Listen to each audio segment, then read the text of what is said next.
This is Bruce Buffer, and this is the moment you've all been waiting for. It's time for the MMA-Holes!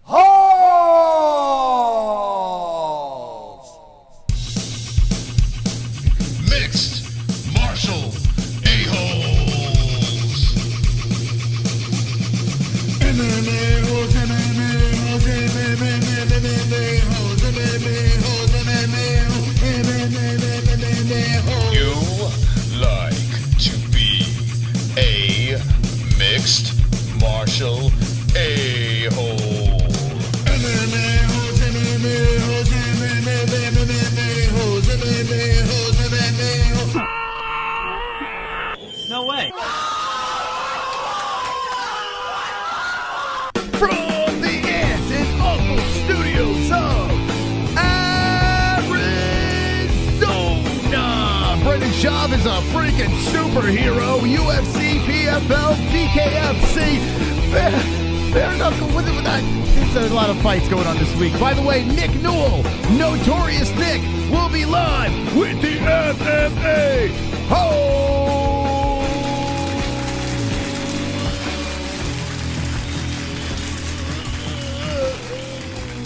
Yes. Ladies and gentlemen, welcome to the Wednesday show. You see a poster over here, Notorious Nick. That's right. There's a movie out about Mr. Nick Newell over here. We got a lot of stuff to talk about tonight, and we're going to take you straight into our guest tonight. Back on the show for the 400th. This is probably the third time. I don't know. Anyway, welcome Nick Newell to the show.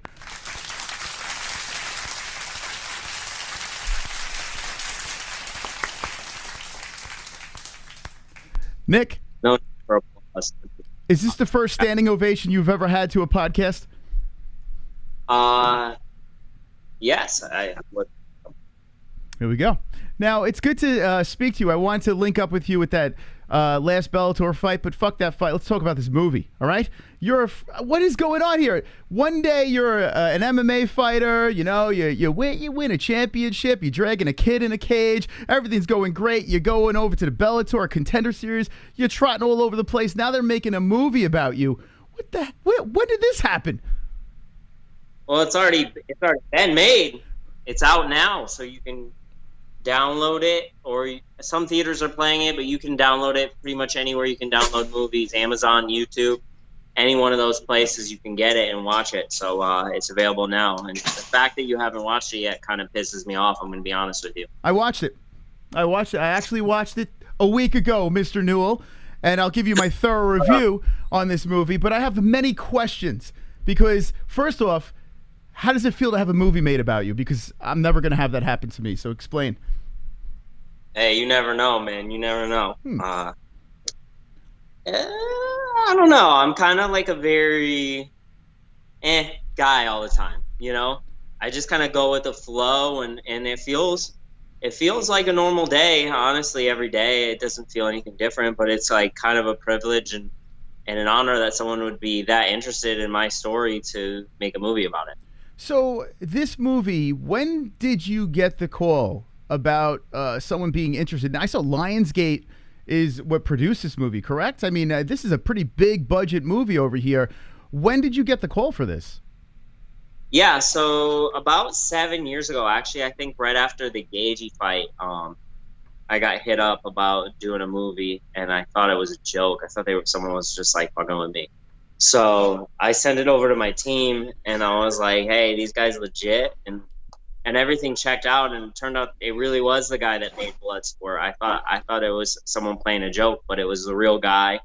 And then the other guy, Howard Bird, is an up-and-coming filmmaker, and he's made a lot of good projects. So I gave it the green light. We struck a deal and made it happen. Now, I mean, when you find out that this is the real deal, that this is actually, they're making a movie about you, what is the excitement level like? I mean, everyone's dream, like you always have those conversations with people. Hey, who would play me in the movie, right? Who would play you in a movie, this and that. And here they are putting together a movie, and here it's out, the whole deal. What was going through your head when you realized that this is real? I was like, oh, I hope I hope that it's a good movie. Is it? What do you think? People like it. Do you feel it's a good movie? I do, honestly. It took some liberties with my story. So, can you turn that off? So it took some liberties with my story, but all in all, it was a good movie. You know, some things weren't 100% accurate, but it took some moments that were like pretty special in my life, or moments that were pretty bad in my life, and kind of brought them to the world. Now, this movie here, I was actually pretty excited when I found out about this movie. I know I told you the story. I don't know if you remember, but I ran into you in the hallways, Conor McGregor, Boston, the whole deal. I was like a little kid in a candy store. I saw Nick Newell walking through the hallways before the MMA-Holes were even a thing, and I'm looking, I'm like, I'm a fan of this guy. This guy did something crazy, and all I could remember was the kid dragged into the cage. You're having this emotional moment. So when I found out they were making this movie, I was like, what? This is crazy, man. We're going to see this on the big screen. What was it like watching that moment? It was cool. I mean, I lived that moment, so I know what the real moment feels like, and I know I can see the whole. I can see like all my fights that I ever had like happening in real time. I have memory like that, you know, for violence. So it was kind of cool to relive that moment. If you're just jumping in, we're live here with Nick Newell, the one-armed phenom who is in Bellator right now, doing his thing over there. But what a story! I'm telling you, man. We've had the pleasure of interacting with Nick throughout the MMA-Holes career over here, and to see a movie been made about you is really exciting stuff. So now you said taking liberties. One of the things when I was watching this movie, and I'm not going to give any spoilers, although I would love to do a stream with you and just talk spoilers, but I'm not going to do that. There is a character in this movie who comes across as the villain, and it was so funny. I spoke to Jesse. I was like, "What? This guy must be furious in real life." And then I saw you put a post on social media kind of clearing the air a little bit about the gentleman that you fought in, I would say, the final scene of the movie, correct? Yeah, well, I didn't actually really, like, I don't want to come off as like I didn't like the movie. I actually really like the movie. It's a fun movie, but it's also a movie. So this guy, Eric Reynolds, I fought in real life. When I was just opening the show, he was the main event. He was winning main events. He was a Bellator semifinalist. He went 3 rounds with Masvidal. He went 3 rounds with Eddie Alvarez. Like, this is a badass dude, right? But when I met him, he had already beaten one of my teammates, and like I was like looking at him like he was like some like superstar, right? Because he had done all this great stuff already, and he was always so nice and respectful to me. And he told me, like, he's like, I think that you're I think you're an awesome fighter. I think you deserve a chance like everyone else. And it would be an honor one day to fight you. And I think it's going to happen. I think you're going to run through the division and we're going to meet up. And he was super nice and super cool. And the complete opposite of the character Rich Reynolds in the movie. But I guess I have to make a movie. But I was upset. I actually got into an argument with the people that made it about, putting the real fight, because I was like, I don't want them to associate these two guys as the same person, but okay, they had to do what they had to do, and the names aren't the same. So I hope that everyone that watches it realizes that this guy that I fought was actually like a class act, like a really nice guy. And yeah, you know, it sucks like, kind of losing to the guy, you know, the inspirational story, and the video goes viral and all this stuff, and then you get a movie made out of it, and you're really just like a super nice guy that's living his life. So part of me kind of feels bad for him, you know, that's the name of the game, but also much respect to him and his family and him as an athlete. He's a great athlete and he's a great fighter, and I don't have a negative word to say about him. He's not that guy in the movie. He's a good guy. It's pretty interesting, yeah, because, I mean, I was like, as I was watching, I was like, oh, man, this guy's not going to be happy. He seems like a real bad dude, and then I saw that, I was like, oh, okay, this is just kind of like a character type situation here. Did they contact you and say, hey, listen, we're going to do this and that? Or did they just say, okay, we got your story, tune in when we release the movie? Yeah, the second part. That's what they did. So I was, no, this guy's nice. And they're like, we have to make a movie. I was like, oh, well. Hey, like, I'm not saying anything. Like, it's like entertaining. Yeah. You know, when you watch it, you're like, oh, this is a feel good story. And there's certain things in it, like, you know, like my relationship with my dad wasn't perfect, but he definitely didn't run out on me when I was born. So that that didn't happen. Some problems for a little bit, and he was out of my life for like a little period, but he's been in my life for like 20 years and been like a fantastic dad. My kids love him. They call him Gramps. He's awesome. So I love my dad. So I feel bad about embarrassing him like that. You know, my mom did convince me to not quit wrestling. I was going to quit my first day. So when you see that, that's true. You know, testifying before the board and all the other stuff is kind of made up.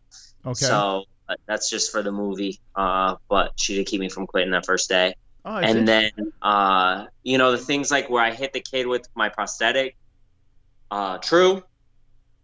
He told me he didn't want me to play with his brother because I have one hand, and I took my fake arm off. I had a fake arm, and I smacked him over the head with it. And that was a real story. The kid that picked on me in wrestling and called me Elbow, that's true. That was at wrestling club, not in high school. I did lose to a girl in high school my freshman year in an actual match, not in practice. And then the next time I wrestled a girl, actually, I went so hard, I like picked her up and threw her on the ground, and everyone's like, yo, Nick, chill. And I was like, no way, never again. So that stuff's all true. Like, the fight is true. And then the thing about Abby passing away, my friend Abby, and me taking his spot, that's very much true. We met in college. We actually didn't meet as kids. So that part's made up. But he was very close to me and a very special person and a mentor and a friend. And I did take his opportunity and run with it. And I still feel like if nothing happened, it would have been both of us together, both champions. Yeah, so by the way, if you're just jumping in, this is Nick Newell. They have a movie that they made. It's called Notorious Nick. It's out now. You can get it on all the streaming services. If you check out our social media, we'll show you how to get it. I mean, anywhere that streams movies, you can find this thing. And it is a very interesting watch, especially if you're an MMA fan. If you're not familiar with Nick Newell, well, you'll learn a lot. Now, Nick is on the show talking about the true things and the false things that happened. It says it's based on a true story, but when it comes down to it, it pretty much hits all the important points in your, rise up, I would say, correct?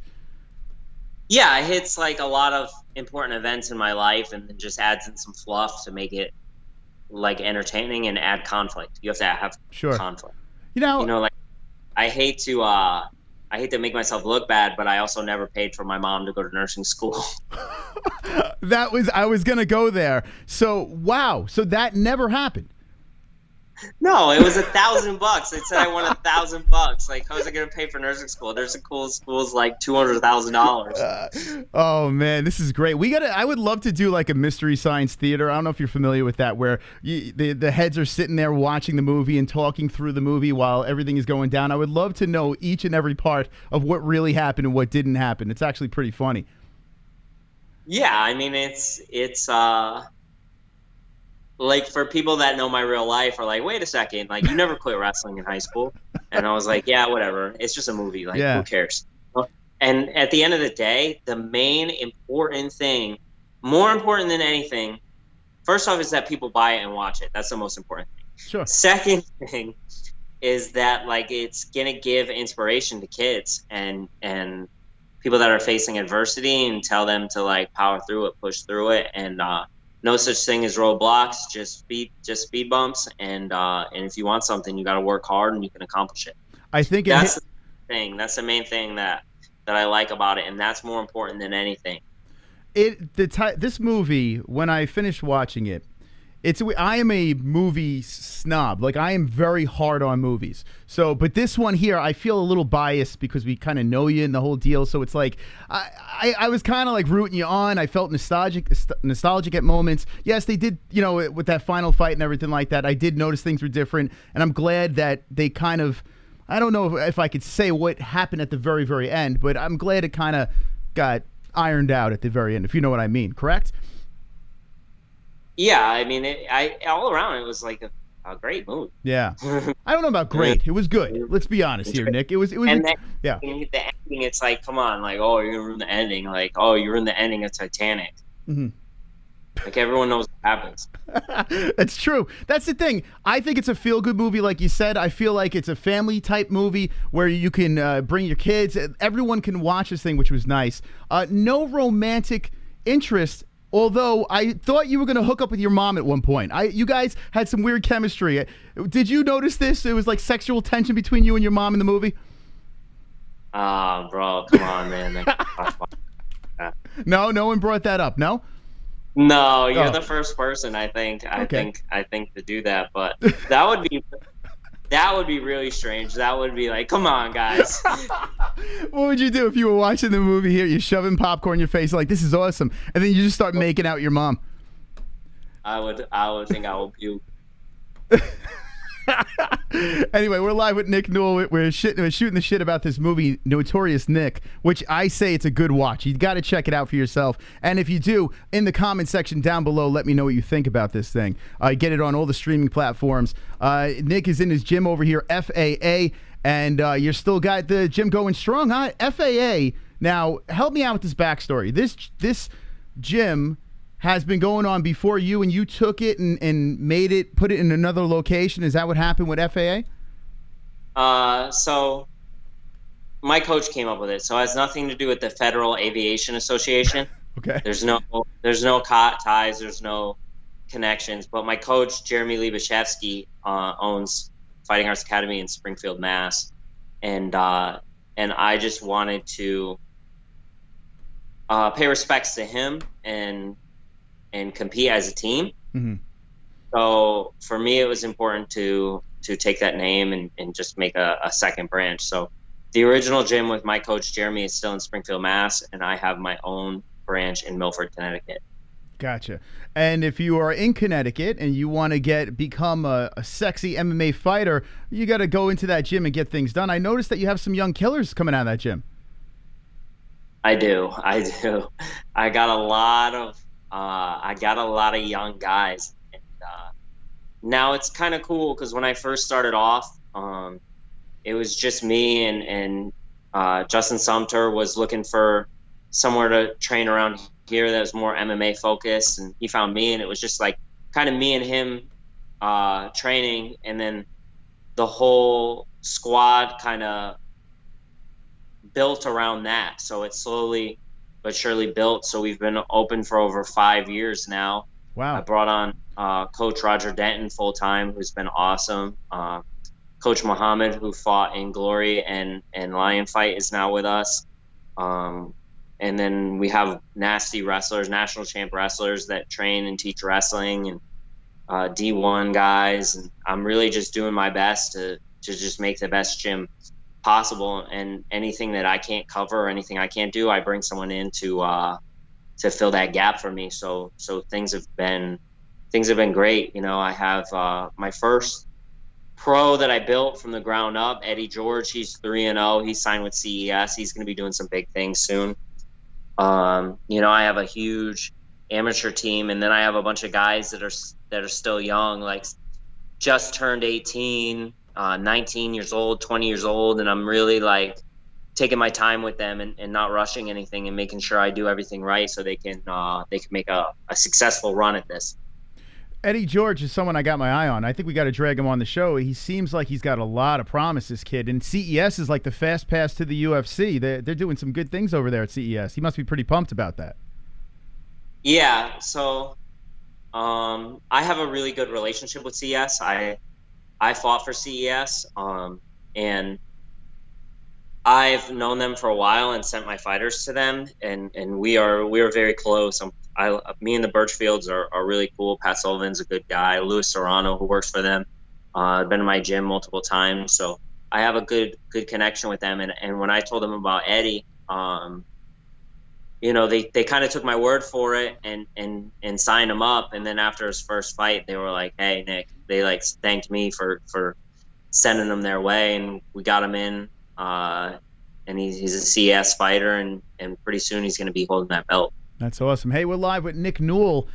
We discussed in his movie. We're discussing the gym, some of the young killers coming out of the gym. Do you still keep contact with the people from Premier FC, with Karen? I saw Karen's got another event coming out. Are you still intertwined with them too?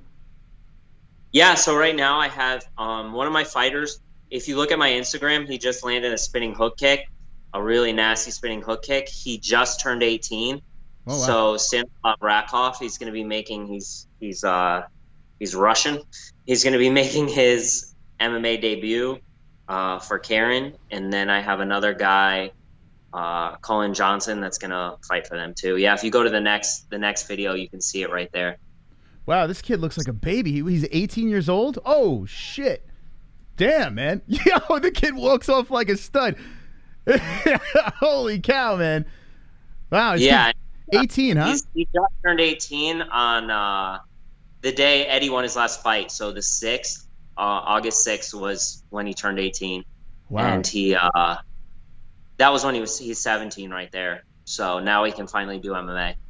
Wow. Like if I ever were to do a spinning kick and knock someone out like that, I wouldn't walk off very like slow and be like, yeah, that was meant to happen. I would be jumping up like a cheerleader, jumping up and down. Would that be inappropriate?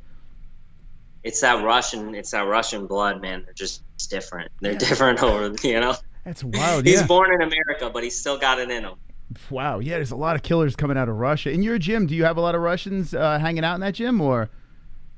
Yeah, I got a few Russians, a few Brazilians, a few Africans. We're like a melting pot over here. We got everything. You know, Turkmenistan, cool. Turkey. I think I got a guy from all over the place, you know, Nigeria. So he's awesome. Going to be a UFC champion because all the champions are from Nigeria. So that's there you go. You know, we're just doing our thing, man. Everywhere. You know, speaking of the Russians, I'm sorry, but speaking of the Russians, Bellator seemed like they were like the first to really throw it in our faces how good Russians are. And here you are in Bellator. Now, you're coming off a couple of losses over here, but the judges were involved in this thing. I know you weren't upset. You were a little upset with your last fight over here. Are you looking to bounce back and jump into the Bellator cage? So, I mean, it's a little defeating, to be honest with you, because I lost a split decision and that I won. I know I won that fight versus Moreau, and then I take 2 fights, I make weight, and they both get canceled. And then I fight Bobby King, and I win that fight too. You can watch it; it's on YouTube. Mm-hmm. And they give the other guy the decision, so split decisions. I'm not happy with it, but it's summertime, and I like being a dad, so I'm training every day. But I'm not worrying about like my weight or any of that stuff, and I'm just having fun and just enjoying. You only get one chance to be with your kids while they're young and they're babies, so I'm having fun and I'm coaching and I'm doing that. And then, you know, when I feel like I want to fight again, that's when I'm going to fight again. Kids are getting big. I see on social media. Are they running around the gym over there with you? Yeah, my little maniacs out there doing their thing. They the little one's more of a striker, the older one's more of a grappler. So we got I got a good little crew. You know, I talk about my kids constantly. I kind of separate that, though. I'll do it in interviews, but from my social media and stuff like that, you know, I keep my private stuff. I try to keep it private. Yeah. But, it's weird. We just had a baby, and it's like we had her on in the beginning, but as she's developing features and stuff like that, we're like, yeah, we got to keep them away from all those assholes in this live chat right now because we don't know who's watching. Sorry, I had to yell at them. But it's probably a smart move. It's just like, I don't know. It's just, they're not celebrities. They're children. Yeah. You know, they're not like pro fighters. They're children. So when they get old enough and they do their own thing and stuff like that, they can decide whether or not that's the type of life they want to live or if that's how they want to expose themselves.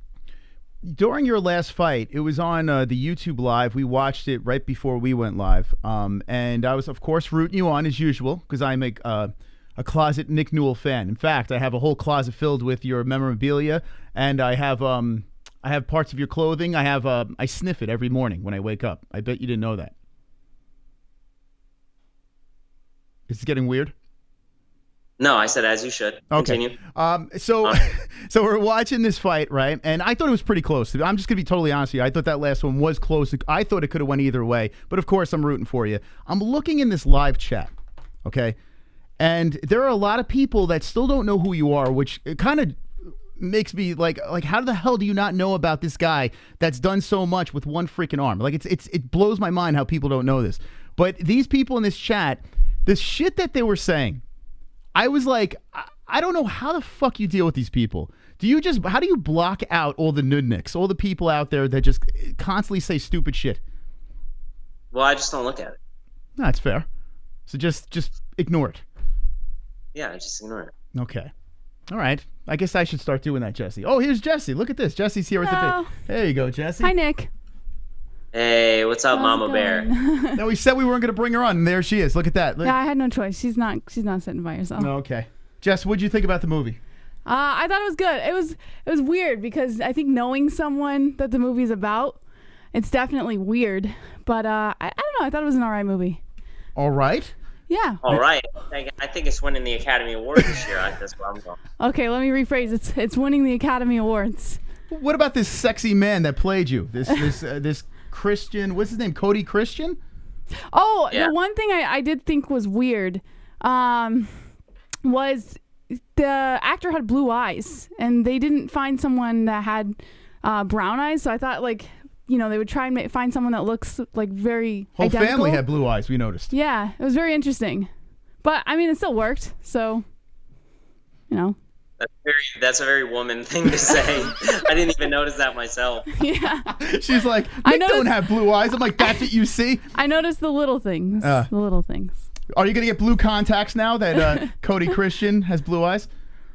I think I am. I think that's the next move. That's the next big financial investment. What'd you think about Cody's job? I have to say, like, there were parts I remember back in the day. You used to walk around like Slim Shady with the hood up, the hat, the whole deal. I feel like little Marshall Mathers look going there. Were you influenced by Eminem back in the day? Well, in 7th grade, I bleached my hair, so I would say that maybe. See? Yeah. You know, I had the CD. It was on repeat when I was in like 7th grade. There you know, go. a little bit, but not as I got older. Not anymore. No. No, huh? Well, I got to say, this Cody kid, he nailed you. He sounded like you. He kind of walked like you. And when he was fighting, I mean, you would know better than me, but I felt like I was kind of watching you. It was weird. They did a green screen thing with his arm, the whole deal. What did you think watching this kid play you? Yeah, he emulated me well. And when they make a movie about his life, they're going to actually CGI an arm on me, and I'm going to play him. That would be great. You know, speaking of movies, are they going to do a sequel? All right, now I think that they should make you a superhero next. I think, hey, listen, they took liberties where they had this villain. You almost made out your mom, the whole deal. How about you become a superhero in the next one? Yeah, I think so too. I think that, you know, I'm going to have my team reach out to Marvel and try to get some representation for some one-handed people out here and get more one-handed superheroes. There you go. What do you think? I think it's a great idea. The young man that you met and brought into the cage at that fight, the final scene, the whole deal. That kid, did you meet him in a diner? Did that really go down? No. So he just showed up to the fight. I think they traveled like really far to come to the fight.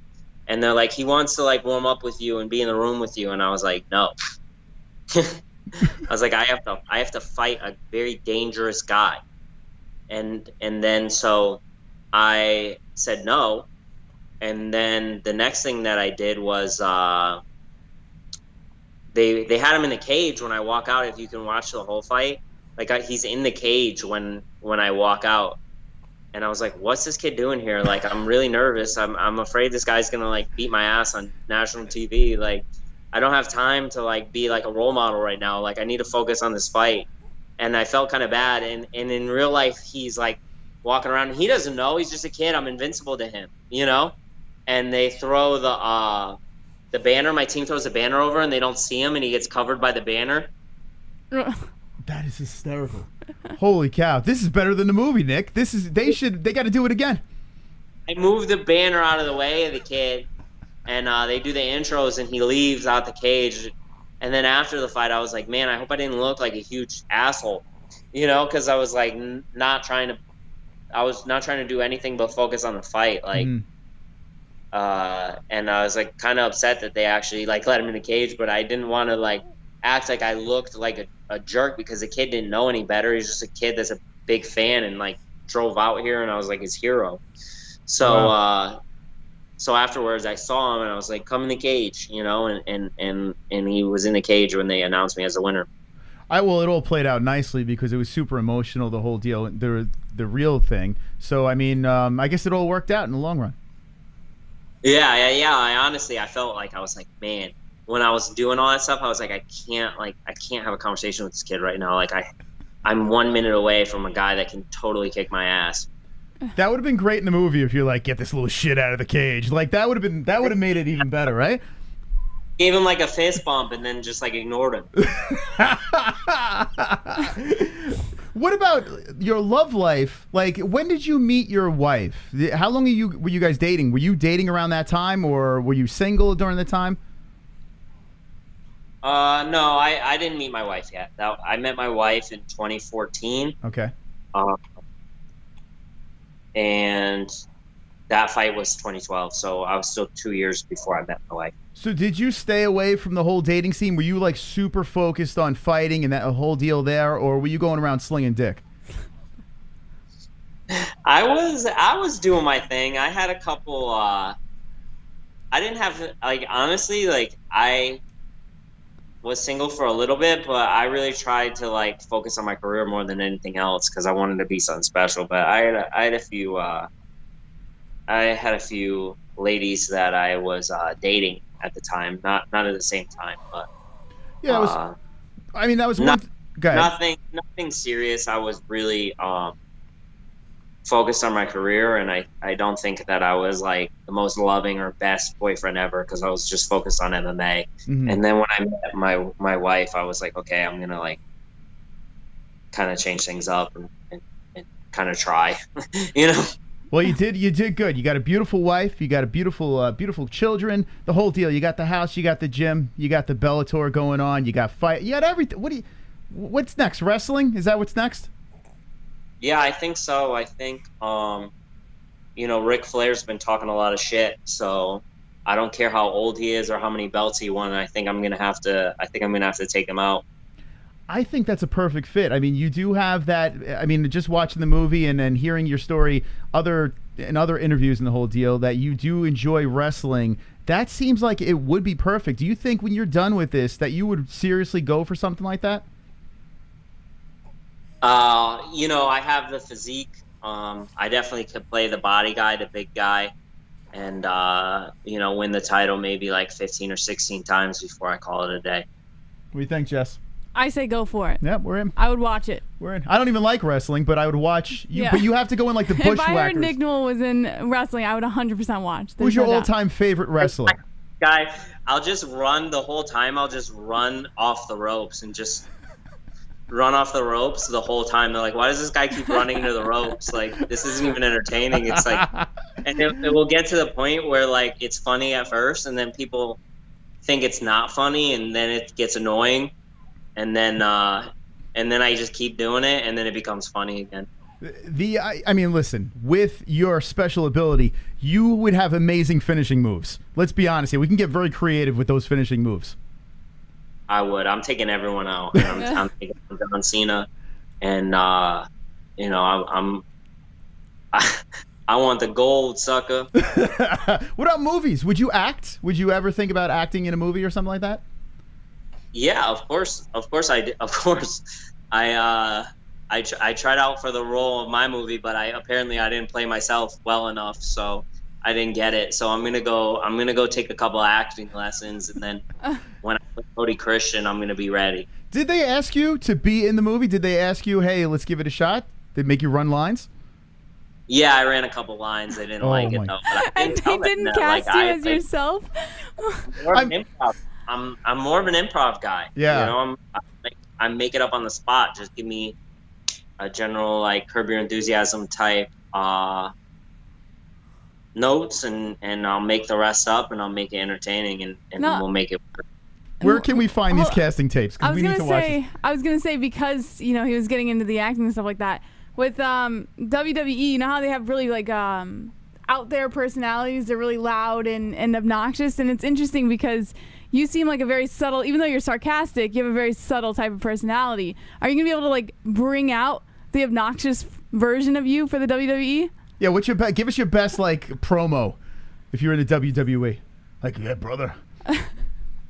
Yeah, no, man, I'm not gonna do that because I'm only gonna do that for money. You know, I'm all about the money and the gold. And the Intercontinental. I'm gonna start with the Intercontinental title and work my way up.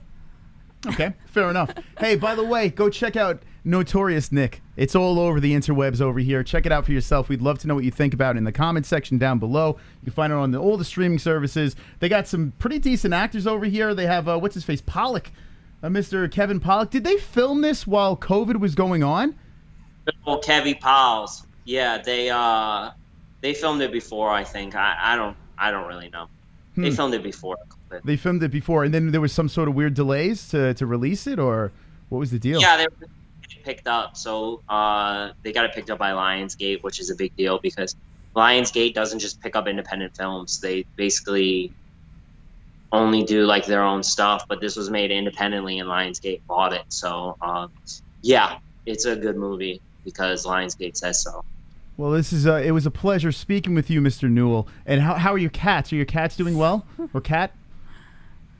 Two cats. Boba and Layla. And they're doing good. Yeah, my kids, like, my poor cat Layla, like, gets, like, picked up and jumped on all the time, and she's such a weirdo that she loves it. Like, the kids are, like, her best friends. And poor cat Boba has, like, 24/7 anxiety of being attacked by a very fast child. What do your cats think about your movie? They were actually... So they weren't in the picture. They weren't alive. So they were, not upset that they weren't represented. But my cat Layla really wanted to play my cat Gober, who lived to be 21. She said I could play that role, and he was a little pissed that she didn't get the part. Well, they can't get everything right, you know. It's a pleasure having you on. Is Justin still there in the gym, or did he bounce? No, he left, man. I want to go home too. All right, Nick, listen. I'm done with you, okay? I'm done. I mean, you're a movie star. I'm all jealous of you. You're handsome. The whole deal. You got a beautiful family. I mean, I got a decent family over here. They're all right. Decent. Thank God your daughter looks like your wife, you know? Tell me about it. Could you imagine she came out with a beard? That would be a problem, right? Yeah, that would be quite the issue. Nick, it's a pleasure talking to you. Is there any shout-outs you want to give right now? That'd be something else, huh? I would be pretty stoked if she came out with a beard. I'm not going to lie. Yeah. Like, whoa, look at that beard. Anyway, any shout-outs or anything you'd like to throw out there?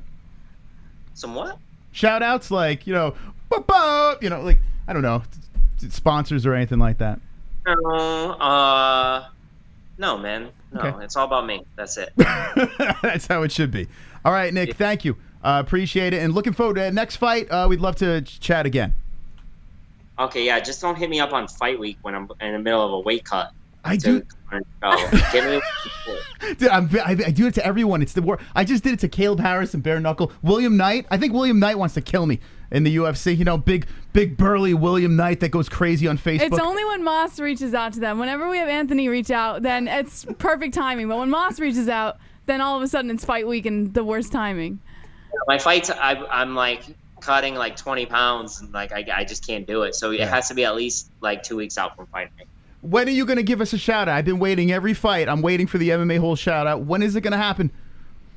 Yeah, how about when these judges start paying attention during these fights? Okay, fair enough. I should judge your fights. All right, Nick, thanks for coming on. We'll talk to you soon. Okay, I'll see you later, my friend. All right, there is the wonderful, wonderful, notorious Nick Newell live on the MMA-Holes, and that is right. They made a movie about Nick, and it's all over the place. We checked it out. A week and a half ago. It was an enjoyable film. I got to say, just shove some popcorn in your mouth and enjoy the ride. It's a good feel-good movie. The whole family could watch it. No porn. I was hoping we'd see a little Nick Newell, dick, but we didn't see that. I thought he was going to make out with his mom, but that didn't happen. And that's about that, Jess. That's about that. It's about that. Ellie, what'd you think of Nick's appearance on the show? Wonderful, wonderful. I agree. Wonderful, wonderful. Brendan Schaub. Jesse. Yes. See? We like to horse around about Brendan Schaub. We like to have a little fun.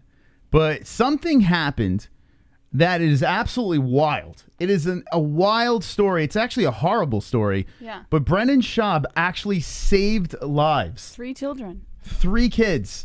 Now, do you want to pull up the story? You want me just to... I'll pull it up. Okay, Jessica's going to pull up the story in a second here. But, I mean, let me know with the ones in the chat if you heard this story. It's a crazy, crazy story. So shout out to Brendan Schaub for getting that done, man. Like, that redeems everything. His, putting us through a stand-up and a shitty podcast. He does this. Now we all got to give him a round of applause. It's a crazy story. We have a lot of things to get to. By the way, Bare Knuckle is on Friday. Caleb is not going to come on because guess what I did? I asked him to come on during fight week. I like a hungry fighter on the show. I don't know. Maybe I don't know. I was on vacation. Cut me some slack.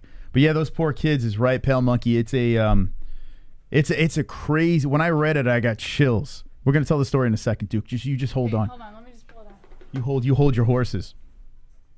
By the way, hit the like button. We got 60 likes up in this bitch. Hit that like button, and let's get this party going here. Hold on. But yeah, so anyway, did anyone see the movie? Did anyone see Notorious Nick?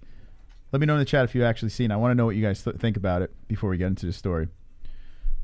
And I have my alerts off. What the fuck? Thank you. We got Stevie. Stevie has become a member. Stevie has been a member for 2 months. Yeah, 2 months. Wonderful, wonderful. Giant Smith says, yes, it was okay. I'm a peace out. Listen, and thank you, Rob, for the subscribe. I'm going to be totally honest with you. If I did not know Nick, I would have been like, with the movie. I would have. I would have been like, But I know the story. I remember seeing it live when, the whole final fight and everything like that. So it was kind of cool to watch. I enjoyed it. There was some twists and turns in there. And, knowing that some of the things weren't real, I guess all based on true stories or like that, where they just take their liberties and say, well, this would be fun. I think if they would have stayed with the real story, it's still interesting, but whatever. Anyway, what's the faces? You're making some odd, I don't know, you were making some weird, like, look at your face right there. What is that? Why are you going? You look like fucking Alanis Morissette. After, the guy from Full House beat her up or something. What's the story on Brendan Schaub? All right, so Brendan Schaub rescues children in a deadly car crash, and the driver was charged with murder. So the driver now, was the driver that was driving that car was her husband? I'll let you know. He's the one? I'll let you know how the story goes. Because I didn't get that clear. According to Damon Martin of MMA Fighting, retired UFC fighter Brendan Schaub helped save several children from a deadly car crash after the driver allegedly drove into oncoming traffic in an attempt to kill his own family. Wait, so the driver was the husband was trying to kill his own family. He drove into oncoming traffic.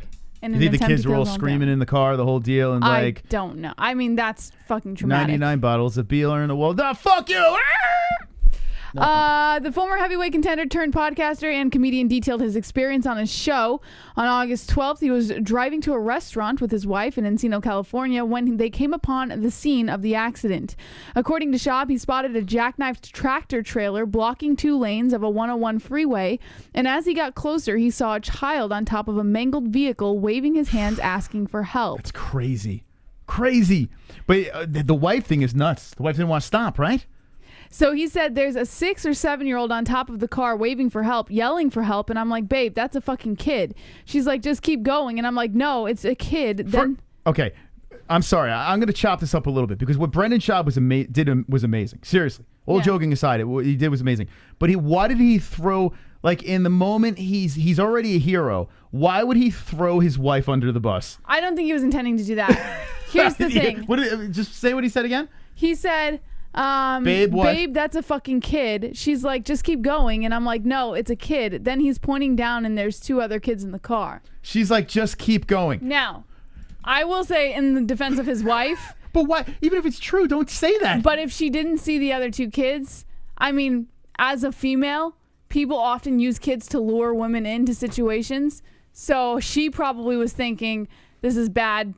Just keep going. Don't stop and put us in a horrible situation. That's not what she thought. She was like, this is what his wife probably thought. She's like, they're just broken down. They got into an accident. The police will be here. It's okay. No. That's what she did. She didn't think, oh my God, they're going to kill us. No, not kill. Or they're going to rape me or whatever. No. Whatever you're saying. I have no idea.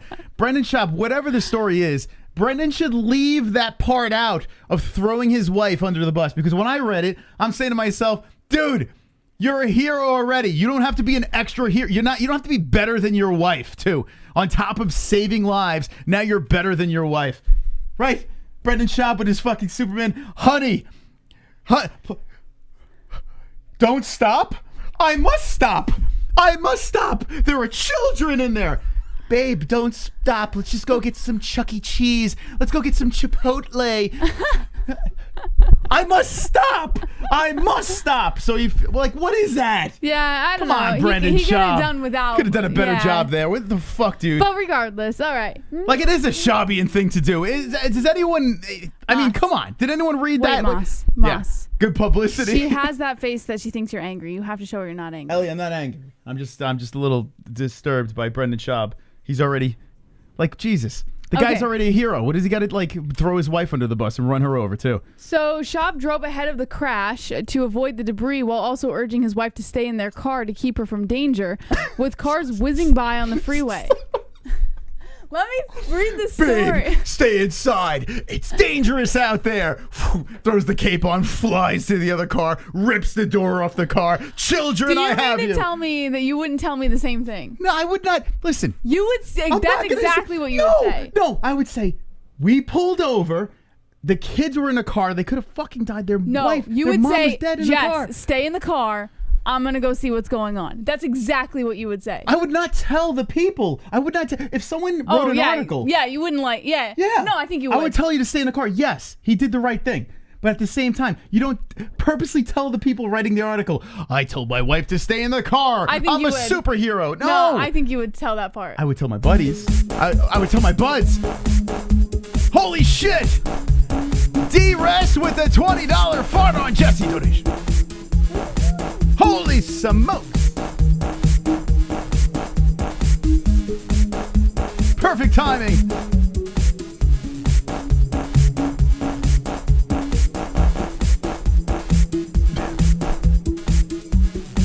Wow.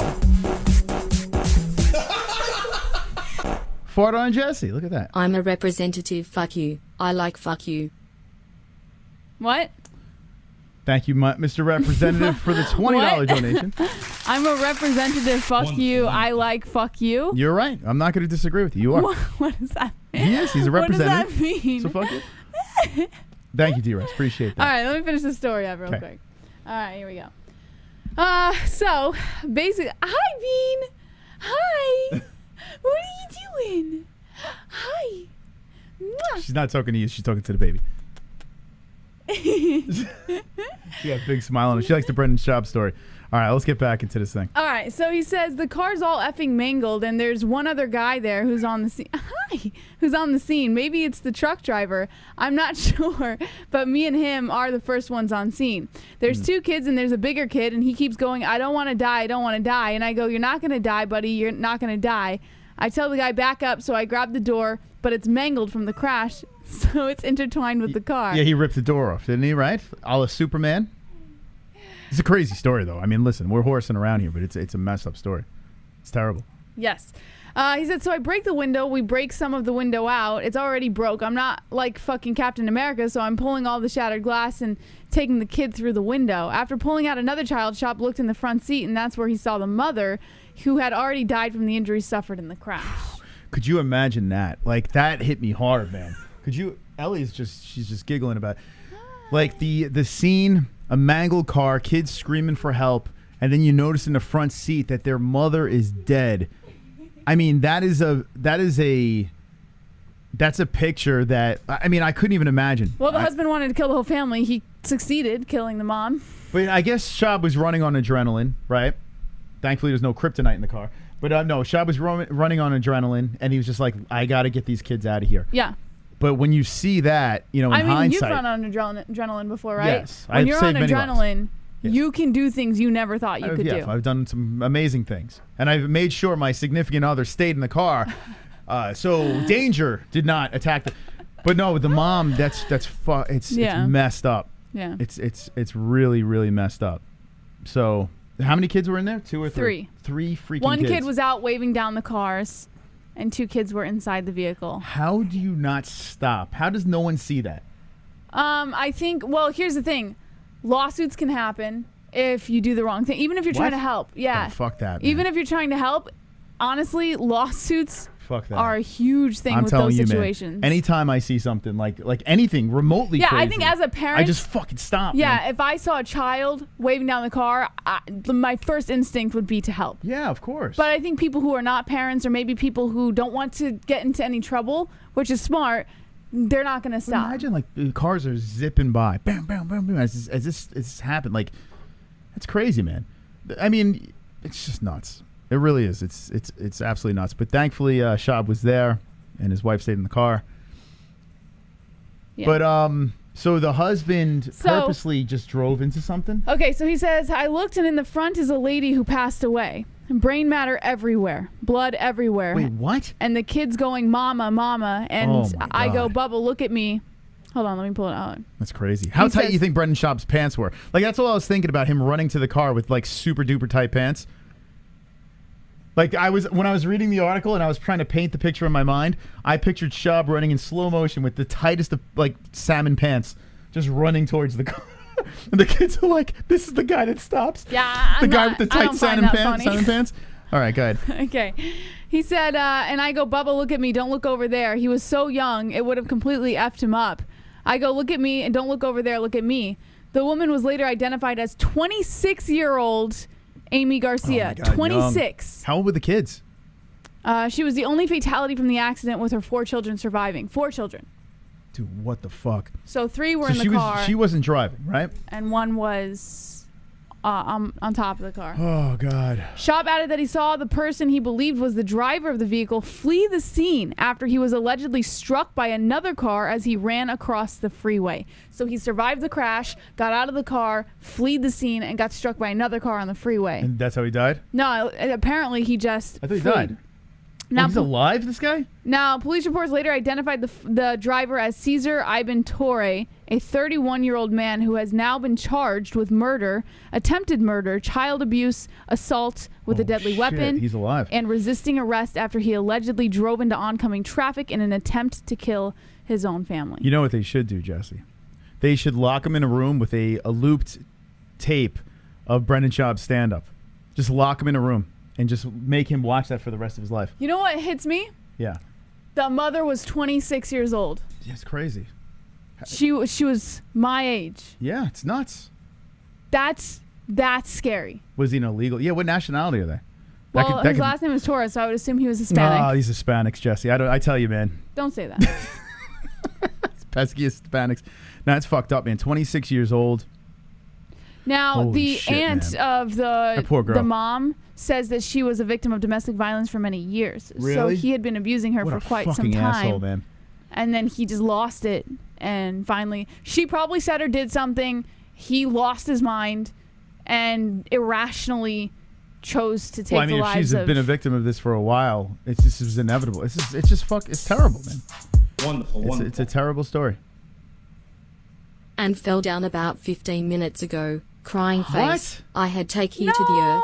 what Sleepy happened? face. Sleepy Oh my God, face. what the hell, Sleepy man? face. Mike. Sleepy face. Sleepy face. Sleepy face. Sleepy face. Aw. Mike, Sleepy I hope- face. Keep us posted, man. Yeah, man. I hope she's okay. Jesus Christ, man. What the hell's going on here? Oh, my God. Yeah, just Please keep us posted, yeah, Mike. just hit us up in the Discord. Just let us know how she she's just doing. commented on one of my Fucking posts man. today. Jesus Christ, what's going on here? What the hell's going on? I hope she's okay. She fell down. How'd she fall? She hurt her knee. So. Oh, maybe her knee. Yeah, maybe her knee gave out or something. All right, so prayers for Ann in the chat, man. Like, what the? It's always the nice ones.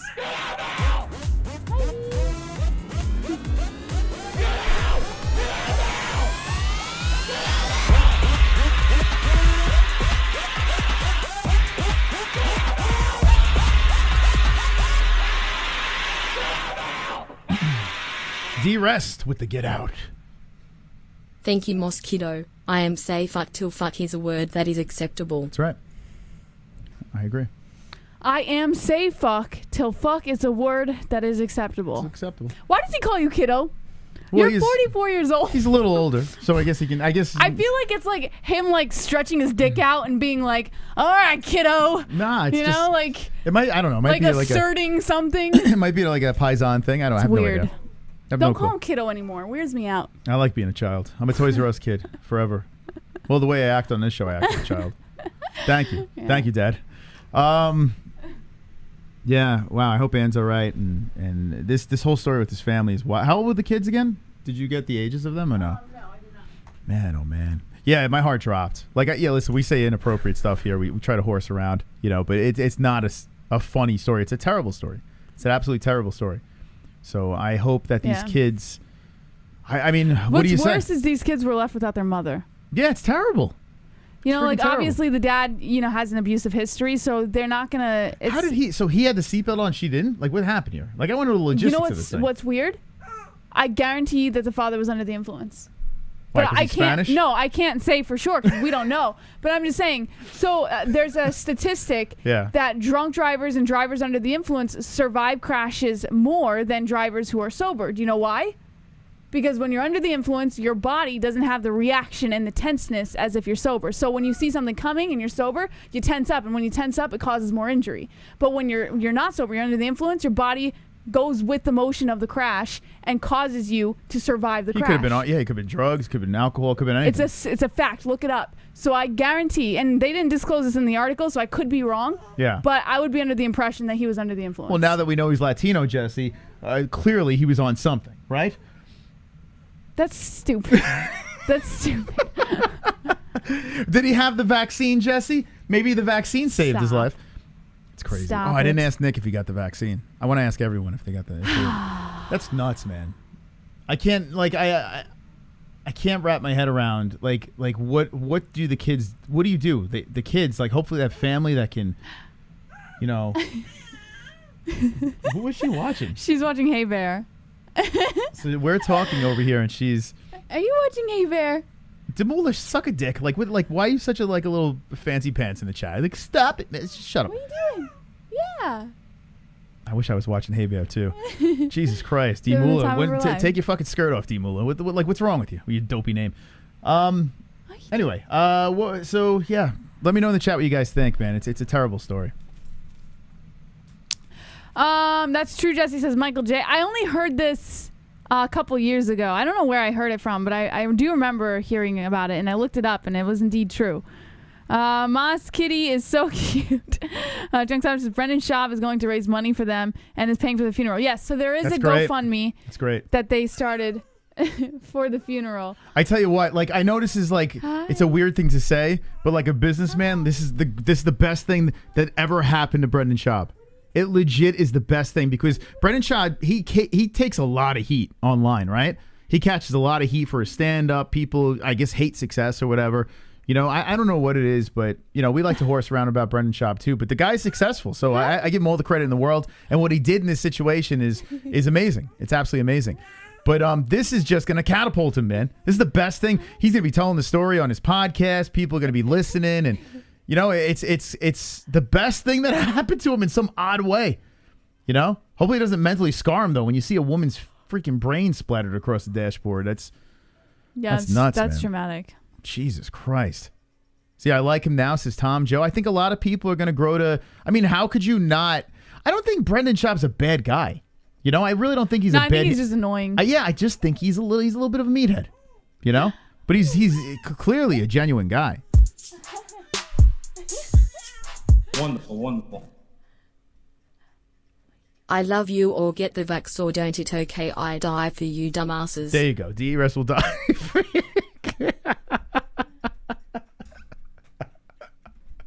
Did you see D-Rest going apeshit on the website? I saw a little bit. I didn't. I don't even know what it means. I don't know what's going on. But thank you. He's like saying "fuck you all," "fuck you," and then he drops like a song. I think he's lost his mind. It's okay. It's all right. It's gonna be okay. All right. Final thoughts on Brendan Schaub. We'll move on. All right. By the way, the chat is only subscriber only. So if you find you cannot chat, you must subscribe to the channel. That's the deal here. And smash the like button if you like uncomfortable humor and baby screaming in the background. As the kid is having a, she is just, so she hears us talking, and it sounds like she's mimicking us. Jesse's miking her up. What do you got to say, Ellie? Ellie, what do you got to say?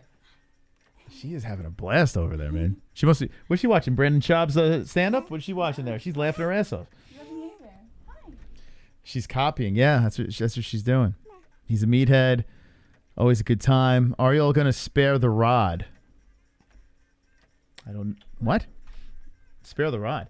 All right. What other stories we got here? Let's get into something else. We want to talk a little scratched. By the way, did you see that Gina Carano is suing Halle Berry? Yes, I have that. What the fuck? You want to get into that? No, I mean, it's just, is that one of your stories? Mm-hmm.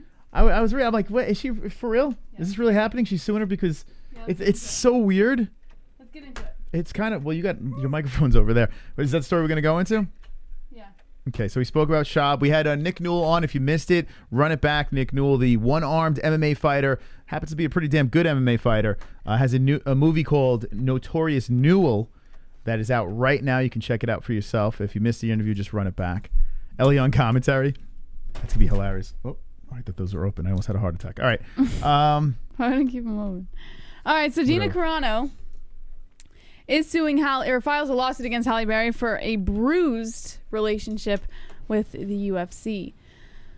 Kat Zingano had a choice to make: accept a fight for UFC or star in the bruised movie for director Halle Berry. Alpha opted for the latter and turned down the booking, which led to her UFC release. But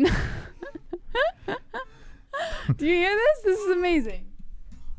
Ellie, what do you want to read the story for us? What are you saying? What's on your mind? I put the mic and she stops talking. Yeah. Oh yeah. I agree. Halle Berry. Yeah, I think the exact same thing. We've run a very professional show over here. Very professional. It's cooing from babies, inappropriate jokes, one-arm fighters, movies. But I think I tell you what, I think Nick had his best appearance today. Yeah. I think this was his best appearance ever. I agree. I told him about how I stalked him and I sniffed it. Anyway, Ellie be trolling. Yeah, I think Ellie is trolling us. She waits till I start talking to. Yeah, she's gonna. Yeah. Mm-hmm. Okay, let's get to the story here. Okay. Since they can't see anything that's going on. Okay, so she opted for the latter and turned down the booking, which led to her UFC release, but not being signed to the world's preeminent MMA organization made Zingano less attractive to the studio, which ultimately passed on her participation.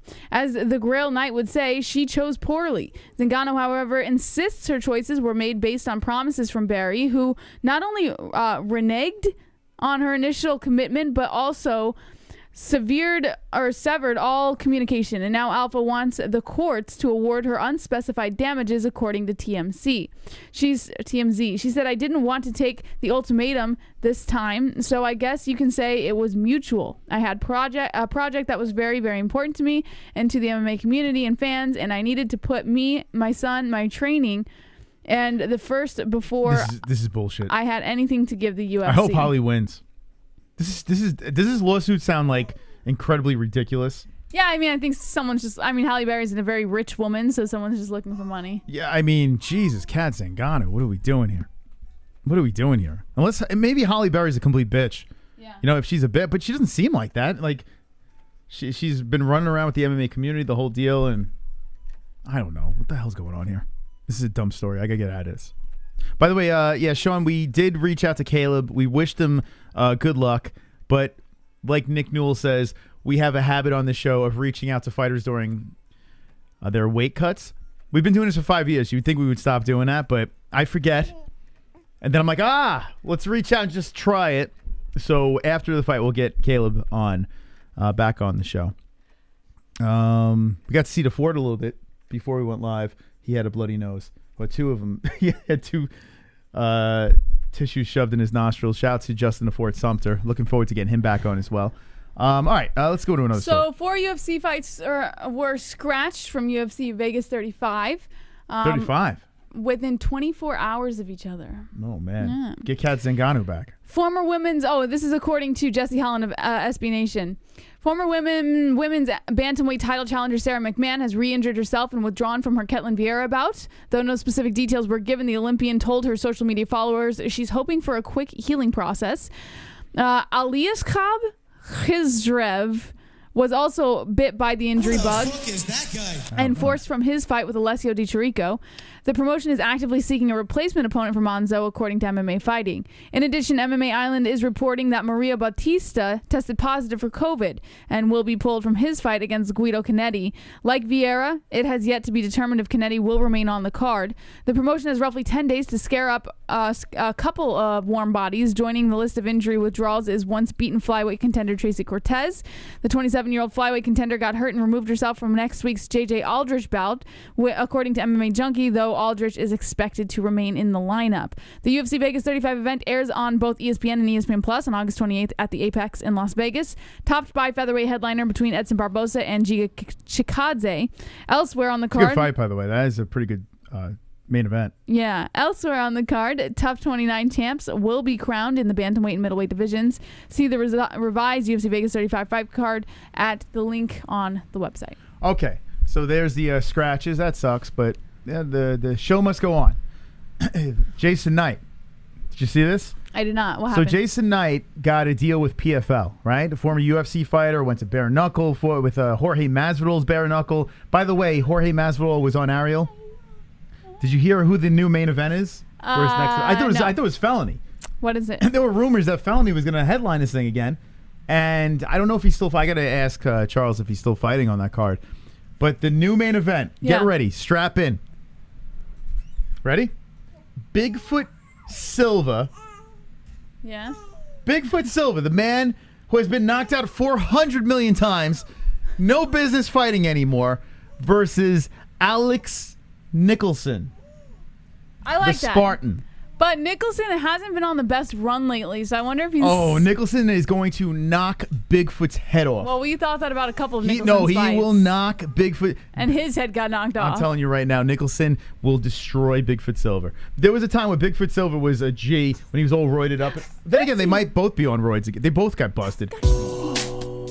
Maybe they're both roided up. Colby Covington wants to kiss your hand. Donald Trump, can I kiss your hand? Kiss your hand, kiss your hand. Trump, you have a delicious hand. A lot. D-Rest is going crazy tonight. The gang is here, and the cheapskates are not membered up with the MMA-Holes. Member up, baby. Thank you, D-Rest. Appreciate that. Being very generous tonight. Thank you. If anyone else wants to be generous to listen to the baby coo, baby's cooing for donations. Thank you, D-Rest and Uncle Mike. Thank you so much. All right, so that's headlining the next Jorge Masvidal events, bare knuckle MMA. So let me know what you think about that. But oof, I was just like, oh man, I don't mind Alex Nicholson. I think he's fun, even though, he hasn't looked that great. Here's Jason Knight, okay, who we do have to get back on. Jason Knight over here. He had some bad news. Well, guess what I am doing? I'm on my way home from Coconut Creek, Florida. Yeah. Yes? I got about 8 more hours to drive. And I would still be there ready to train in the morning, but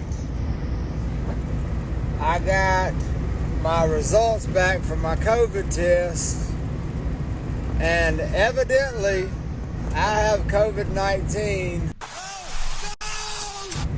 Even though I have no symptoms, not the least bit sick, but because the CDC and the government fucking got all these false positive tests out there, now I can't fight. I'm supposed to be So fighting. he goes on and on. This is like 4 minutes of this. He's upset. He can't fight. He doesn't think he has COVID. He tested positive. And now he's on his way back home, right? So I was like, well, that sucks, man, because that was fun. I wanted to see Jason Knight. He looked great against Felony. I had a feeling he was going to beat Felony.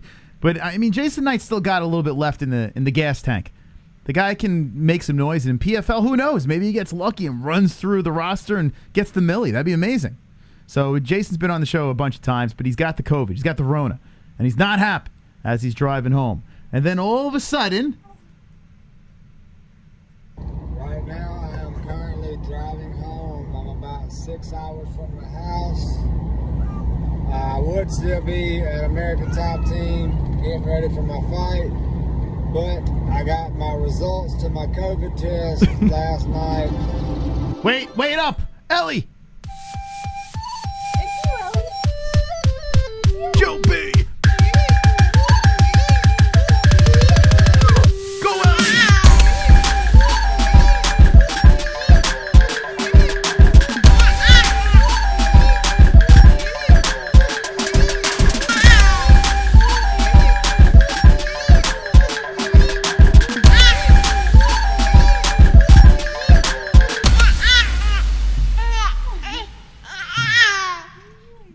Joe B, thank you for the $16 Ellie donation. Wow, look at Ellie in that, huh? She does not look like that anymore. No, she's like a little tiny peanut. That's so wild. Ellie's having a blast over it. She's watching something. She's talking to the screen. She's watching talking to Hey you Bear. guys. She is just having a blast. If you have small children and you're looking to distract them while you get things done, Hey Bear. HEYBEAR. I'm telling you, it is a godsend. Anyone have? I mean, we know Nicole has children. Who has children in the chat? Raise your hand. Put a hand emoji in the chat if you have children. They are adorbs. Okay, thank you, Joe B. $16. D-Rest going crazy. You guys are awesome. Thank you so much. I appreciate all the support from you friends. So yeah, Jason Knight, he's on another trip back, talking about how he's just bummed out. And here he is again. What does he have to say? Good news. PFL is allowing me to take another test, and hopefully the first one was a false positive. Maybe I'll get lucky and get a negative result on this next test and still be able to fight. Okay. Say a prayer for me. Say a prayer. Say a prayer for Jason Knight. Note, I am about an hour from home. Okay, thank you, Jason Knight. Appreciate the update. Let's see if there's anything else here from Jason. Well, guess what, boys and girls? Looks like your boy's still going to be fighting. Oh, my God! They told me as long as I don't start feeling bad, then I'm good to go. Because I took my test on the 13th, and I don't have to be at the hotel until the 23rd. So that means I have quarantined for 10 days at that point. So your boy's gonna be fighting because I don't feel bad at all. I don't even think I got it. Yes, sir. Okay, so he's all excited there. Jess, what do you think about that? What a circus of emotions, right? What a weird situation. You could tell he just wanted to go crazy. He just wanted to be like, fuck coronavirus, it's fake. But you could tell he wanted to lose his mind. He wanted to be one of those people. Yeah. But I mean, you think about it, this is a pretty big opportunity for the man. Yeah, he's not back in the UFC, but he's got a chance to make some serious dough, And he could, stamp his way back in. Who knows? Maybe if, he has an impressive performance at the PFL, maybe he gets back in the UFC for a couple of fights or something. Who knows? Yeah. But, yeah, it's a big opportunity. This is some picture, though. Let's get off that picture. So, Jason Knight, congratulations. You are back in business. All right, what else do we have in the news? So Colby Covington details his history with Dustin Poirier, saying he was kind of one of the reasons I was forced to leave my old gym. something that's interesting. Ariel Helwani did not ask Dustin Poirier when he was on anything about Colby Covington, and then we find out today on the show that Ariel and Colby have a strained relationship. Apparently, Colby Covington said some nasty things, and Ariel's upset. So that doesn't surprise me. So Colby and Ariel are on the outs at this moment. Well, according to MMA Weekly, Colby Covington is a character with many enemies within the sport of mixed martial arts. When someone takes a look at an interview that he does with an MMA outlet, they see a larger-than-life character. But in Covington's recent interview with Daily Wire, a conservative news website and media company, Covington was much more reserved, soft-spoken, and open with his answers. One of the topics that was perhaps the most intriguing was what he had to say about his former teammate and American top team and the UFC's #1 ranked lightweight contender, Dustin Poirier. Covington detailed his past with Poirier and even said he would help Poirier with contractual dealings. While plenty of fans and pundits in the MMA community are well aware that tension between Covington and other fighters at American Top Team was rising prior to his departure from the gym, not many are aware of Covington's side of the story. Chaos then went into detail about when his relationship with Poirier soured in 2019. With Covington laying out his timeline of events between him and Poirier, it would certainly be interesting to hear the perspective of El Diamante. Covington basically said this. He said, so I help him be a well-rounded fighter, and then one day he just decided to turn his back on me. He's like, I'm not training with you. I'm not going to help you. I was going to fight this guy Robbie Lawler, who's a legend in the UFC. It was one of his friends. He's like, I'm not training with Colby. I don't want nothing to do with Colby. I don't like his act, his character. I want him kicked out of the gym, and like he started putting his feelings into the gym owner and was like, hey, I want him out. Like, I don't want him here. So he was kind of one of the reasons I was forced to leave my old gym. So we just have a very bad history. I mean, I don't have any nice things to say about him. Wonderful, wonderful. We got Nicole coming in. Just want to give a huge shout out to the best husband ever, Pale. Thank you for all the support you have given me. Oh. You're the best ever. I love you forever and always. Oh yeah, hi everyone. I'll be missing streams a lot due to working nights. Oh. Crescent moon. The night shift. The night shift usually has the best strippers, Jesse. Damn it, right? Nicole, why do you have to have a supportive husband? You just walked. You didn't like my stripper joke. All right. Thank you, Nicole. Appreciate that. I'm just kidding, Moss. I love you. I wasn't paying attention. I was too busy trying to tell a stripper joke that you just completely mutilated.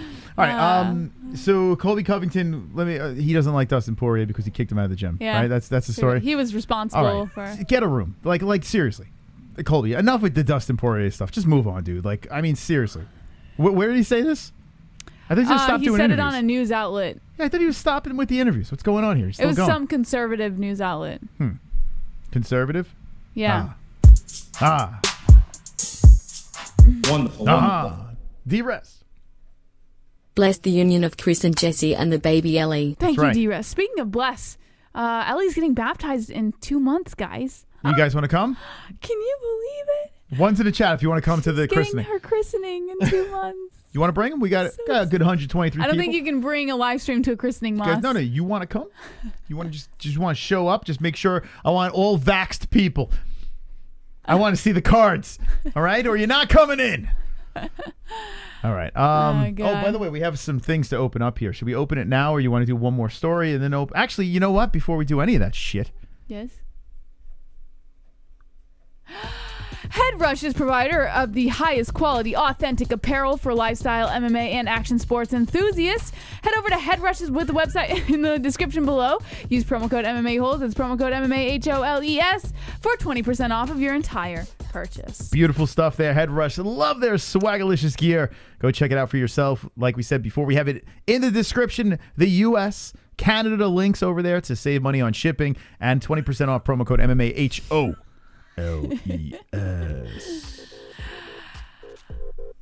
Ballsy products are developed with unique active ingredients to keep you feeling and smelling better than ever before. Head over to ballwash.com with the link in the description below using promo code MMA-Holes. That's promo code MMA-HOLES for 15% off your entire order and get anything ranging from ball wash, conditioner, shampoo, nut rub, sack spray, deodorant, and more. Ballwash.com, link in the description below, promo code MMA-HOLES. Yes, check it out, baby. And by the way, Taco Slurpee says Nazis checking papers at the door. That's what we're going to do, yes. I'm going to have a Hitler mustache, and I'm going to be like, Papers. Papers, please. And then you must come in like this. What was it? Like that? How does it go? Like this? Like that? No. How's it go? How's the Nazi shit go? Was it like, what was this? It's like a dab? It's not like... It's not like that. Is that what the Nazis do? That was Paper is at the door. That was a dab thing you did. The Nazis, All right, the Nazis started the dab, right? Yeah. All the Jews in the chat are flinching right now. Like, stop it! They wouldn't do this. Yeah, all right. They're not vampires, or they don't believe in Jesus. What just happened there? I don't even know. MysticRootsCBD.com. Get top quality organic CBD products, including hemp flower extracts, cosmetics, and more at MysticRootsCBD.com. Use promo code MMA-Holes, that's MMA-HOLES, for 20% off of your entire purchase. Also, link in the live chat and the description. Check it out. Get it for yourself. ESPN Plus. ESPN Plus for as little as $6.99 a month. You can head over to ESPN Plus and get everything from your favorite live sports, live UFC fight nights, and live UFC pay-per-views, which are the most important. So head over to ESPN Plus. The link in the description below helps us out, helps you out, helps ESPN out too, kind of. But at the same time, you get to watch all of your favorite fucking sports.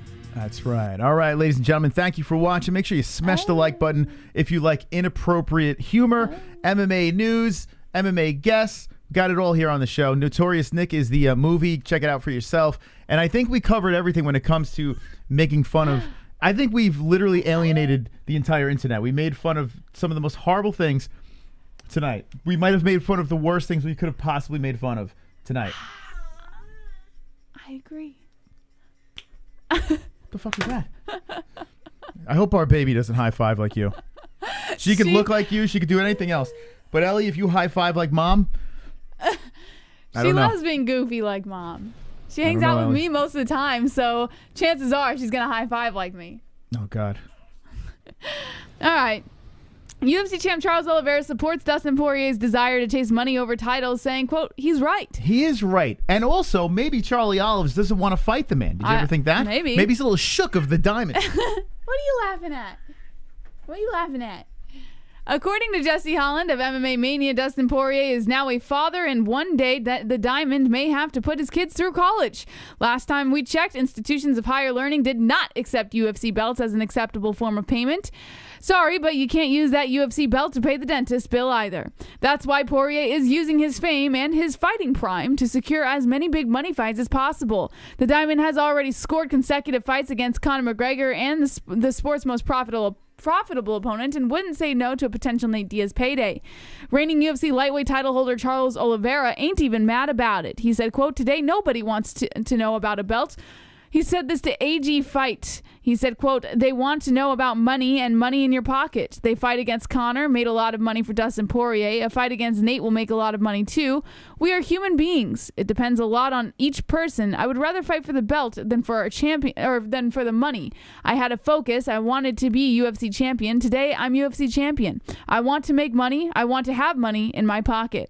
The next logical contest for both combatants is an Oliveira versus Poirier title fight atop one of the year-end pay-per-view cards. That said, the promotion has yet to contact the Diamond about his Octagon return, which could suggest it's first putting feelers out for Diaz. Oliveira captured the crown by smashing Michael Chandler at UFC 262.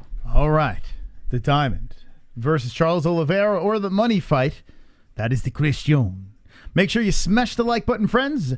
Basically, the reason why we want to... These videos here...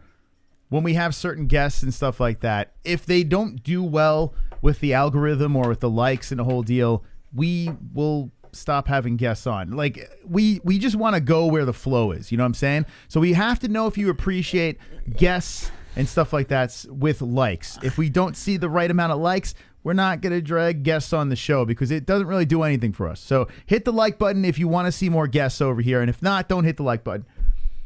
We just won't drag him back on. Okay, what else do we have in the news, Jess? Well, BKFC is not interested in taking a risk signing 51-year-old UFC legend Chuck Liddell, despite the MMA star's name power. According to The Sun, the former UFC light heavyweight champion revealed his willingness to compete in the BKFC ring last month, telling the promotion, "Come and talk to me." The acquisition of Liddell, who's 51 years old, would certainly further boost the profile of the fast-growing sport, but signing the Iceman is a risk BKFC president David Feldman isn't willing to take. Feldman recently told Sun Sport, quote, "People want us to sign some of these guys that have been around for a long time. Like Chuck Liddell's name came up. Chuck's great. He's phenomenal. He's a legend. He's been in there with everybody in the world, and he could probably bring a lot of name power to our organization. But we feel that Chuck is probably not cut out for bare knuckle at this stage in his life." No, he's not cut out for any. The dude could barely walk. He said, "I mean, he's 51 years old, and it's something we don't want to take a risk on." While Feldman may not be willing to take a risk on Liddell, the former fighter is looking at adding more big names to the BKFC roster. BKFC had made several big acquisitions over the last few 18 months, capturing the services of Paige Van Zandt, Rachel Ostovich, and most recently former UFC featherweight title challenger Chad Mendez. And Feldman believes several household names will soon ink contracts with the fast-growing promotion. He said, "We're not going to take a risk on everything, but some of the names out there we're definitely going to sign. There's going to be a lot of free agents coming soon from all different combat sports because of just the way things are going. They're ending their contracts and they're looking for a new home." Mm-hmm. Yeah, Feldman's doing a good job. He is. Yes. BKFC will return to action on Friday for their 20th card, which will take place at the Mississippi Coast Coliseum in Biloxi. The event will be headlined by a showdown between Johnny Bedford and Reggie Barnett Jr. Former UFC middleweight Alan Belcher will also be in action in the co-main event of the evening, taking on Tony Lopez. We do have to get Feldman on. I know, like, we were supposed to have him on. The whole deal got all weird and everything like that. But I want to get him on to get a good feel, because honestly, as an outsider, I'm gonna be completely honest with everybody, I don't like him. You know, as an outsider. No, I'm just saying as a spectator. I don't know the guy. I haven't spoken to the guy, whatever. We got his number. Doesn't want to answer our text, but it's fine. But I just, as a spectator, I look at David Feldman and I see a sleazebag, right? That's what I see here. But I am judging the book by its cover. I want to have him on and say, "Mr. Feldman, you are not a sleazebag. You actually are a really nice guy." But he does seem like a little bit of a sleazebag, Jesse. I'm just going to say it. Okay. What do you get out of this guy? I think he's trying to launch an organization that started off quite small and remote, and he's got to do what he's got to do, you know? Like, I don't think be a sleazebag? Look at him. He's like a creepy, man. sleazebag. He looks like he's the type of guy that might touch people inappropriately. Stop you know? it. No? Okay. We got to get him on to squash those rumors. But no, I mean, listen, what he's doing, you can't look past what the man's doing. The man's doing a great job. Yeah. You know, he's making BKFC something that, like, a household name. It's crazy. Something that you would never think, you know, the casual fan would be talking about. Now casual fans and myself, I'd rather watch their event, BKFC 20. Caleb Harris is on the card. I would rather see that over Bellator on Friday night. Mm-hmm. So we'll be watching that too. All right, fair enough, Moss. See, the great Yosh gets it. Thank you. Finally, someone agrees with me around here.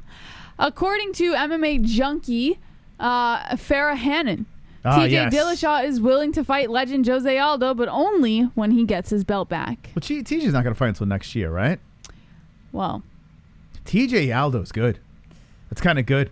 So Dillashaw, who cemented himself as the #1 contender when he edged out Corey Sandhagen in the all-out war in July. Hold on 1 second. NH, the Neater, is in the chat from the ER, and I hope you are doing well and just relax and let the doctors do their thing.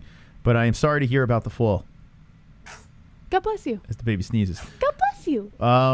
Yeah, that's a messy situation. I hope. Are you still in Vegas? And keep us posted. We want to make sure that you're okay. The lovely Ann. I think Ann was pole dancing again, Jesse. You know she had that. Dang it, Ann! Stay off that pole already. Yeah, she can't stay away from the pole. Good Lord. All she does, she lubes it up so she can slide up and down the damn thing. Next thing you know, she falls, and Mike H got to bring it to the ER. It's a thrill, but Ann, come on. Enough of the nipple tassels, the pole, Ann. Come on, Ann. Get it together. How many times you got to go to the ER before you got to get off the pole? All right, now feel better. And the dancer. And the dancer. Everyone in the chat say get well, Ann. It is dangerous, right? All right. All right. So TJ Dillashaw versus Aldo. Yeah, I'm cool with that. I like that. So the former two-time UFC bantamweight champion relinquished his belt after testing positive for EPO in 2019. We all know that already. After serving a 2-year suspension, he has picked up right where he left off. Dillashaw has been called out plenty of ranked bantamweights, including former featherweight king Aldo, who's coming off a big win over Pedro Munoz at UFC 265. He said, "Yeah, I like the call-out. I would like to fight Jose Aldo. He's a legend of our sport, and we can do it after I get my belt back. I've actually been called out, I think, by every fighter in the for sure top 5, if not top 10, after they won a fight before I came back and fought Sandhagen. I swear every fighter called me out because it makes sense. I mean, I'm the true champion of the division, and you're trying to build your name off me, thinking that I've been out for 2 years, that I'm coming off all this drama, that I'm not going to be the same fighter." And Sandhagen made that mistake as well, and now he's having to go further back to try and get a title. Dillashaw is currently healing from a knee surgery and gearing up to face the winner of the rematch between champ Aljamain Sterling and Petr Yan at UFC 267. Although surging contender Rob Font is technically higher than Aldo in the title contention pecking order, Dillashaw is certainly interested in facing future UFC Hall of Famer Jose Aldo after his title shot. Will fight for the belt again. He will. You will see Aldo fighting for that bantamweight strap. He's gonna march his way right back to that belt. Watch. We'll see. Oh, what are you doing over there? Oh, the baby's suffocating herself. The baby, she's smiling. She has the blanket over her face and she's smiling. She'll grab the blanket and pull it over her face, and she thinks it's the funniest thing in the world. But I think she thinks it's funny because she knows I'm going to get up and whip it off her face. So she finds it hilarious.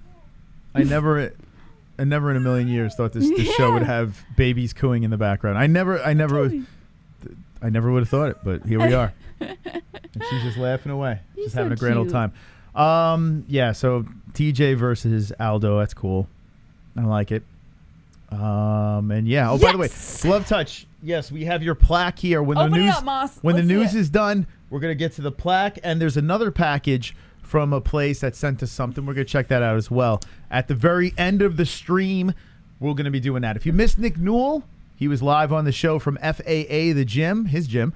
And so he was speaking about his movie. They made a movie about his life, Notorious Nick, the one-armed MMA fighter. So if you missed that, run it back. Oh, yeah. Oh, Joe. Come on, get loud, MMA-Holes in the crowd. Come on, get loud, MMA-Holes in the crowd. MMA-Holes in the crowd. MMA-Holes in the crowd. MMA-Holes in the crowd. Woo. Easy and get well. Get well, and thank you, Joe B. Everyone is get your good vibes. Good vibes. If you pray for Ann, and hopefully she gets better soon. She will get better, but soon is what we'd like. That song by that Joe B donated, MMA-Holes in the Crowd, that thumps. It thumps? It thumps. I was in the car, and I had my headphones on. Moss is in the car going like this. Yeah, I swear to God, the car started fucking hopping. It was in my head. The headphones. I was coming back from the gym. I was listening to Ariel, and then it just recommended our stream. It went right into our stream, and that donation played as I switched. It switched over to the car. You know how when you sit in the car, it goes to that Bluetooth. Yes. So I'm like, all right, let me listen to how it sounds. By the way, we sound buttery, like super. We sound like butter. We sound buttery in a car. Like if you're in a car with a good system, buttery. We sound. What does this sound like, butter? There's a problem. Yes. When that song plays and your bass is cranked up, yes, pussies get wet, heads explode. Like it's like boom, boom, boom, boom. Like it's just like, dude, the bass is just out of control. Yeah. So if you're in your car, you better be wearing your seatbelt. You better have your vaccine because that shit, if that shit plays over the like radio, all right, everything's gonna explode. So Nate Diaz is targeting a UFC return in December. Wonderful. Hold that thought, Jesse. The glove touch coming in. So I went back to school today. That place is huge and fucking horrible. My old friend is a girl now. That was weird to find out. No. Yeah. He said in the Discord. I saw it. You're fucking around. Welcome to 2021. I think we should homeschool Ellie Moss. His friend is now a female. Yeah, I'm starting to think. Listen. It's 2021. Yeah, I'm not going to go there, but 21? not that there's anything wrong with it. I just don't know. Isn't it fucking weird? Like, am I nuts? Listen, Nothing wrong if you are But I gay feel or whatever. like kids It's are becoming fine. more influenced, thinking that it's just the thing to do. What is going on? Is it not weird, or maybe I'm old fucking school, man? Maybe I'm just an old, miserable, not evolving with the time Mystic Moss. No, tell me about it. But Tell me am that. I going? He's a kid. He's confused, and I'm not trying to say don't make fun of the kid or whatever. The kid's got whatever's going on. Let him do his thing. But like, I'm trying to think if I was a kid in high school and then all of a sudden, I feel like it's becoming a trend. wild. Like it's trendy to be whatever. I don't care. I'm just maybe we should consider homeschooling. We got to get your brother on this topic. What would he say? He'd be all for it, right? Nah, my brother would be honest Yeah. because he so is weird. gay and he but he's gay. Like he's not doing it because it's trendy. Yeah. He's in a different generation.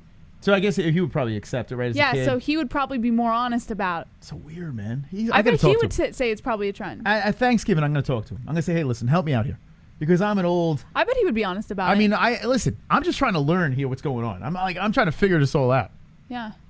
I bet he would be honest about it. It's weird. I feel like I'm living two different lives. Like when I was a kid, it was a certain way. We could say whatever the hell we wanted. There was no internet. It was great. We just got dirty. You got into fights in the streets. You just did your thing. Now, the internet, people are changing freaking sexes in school. What? You can't say anything or everyone's feelings are hurt? Like, this era sucks. It sucks. It sucks. You know, when I was talking to the dentist, right, we had this nice little conversation. I said, the internet is the most beautiful yet horrific thing in the world.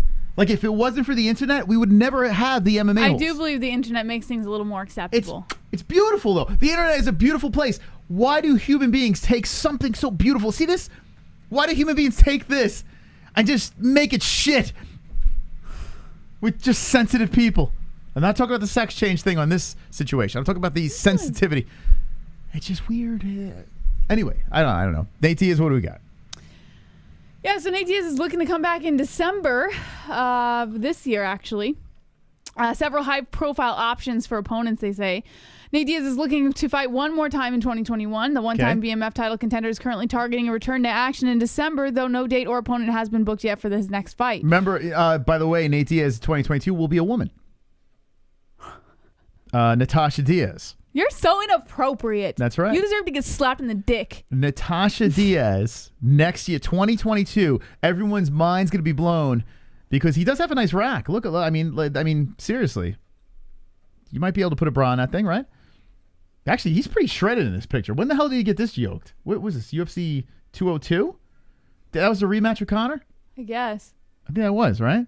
I guess. All right, I got to read the story because she's starting to get a little restless. Yeah, Natasha Diaz. Okay. Multiple people with knowledge of Diaz's career's plans told MMA Fighting on Wednesday that he is absolutely focused. Let's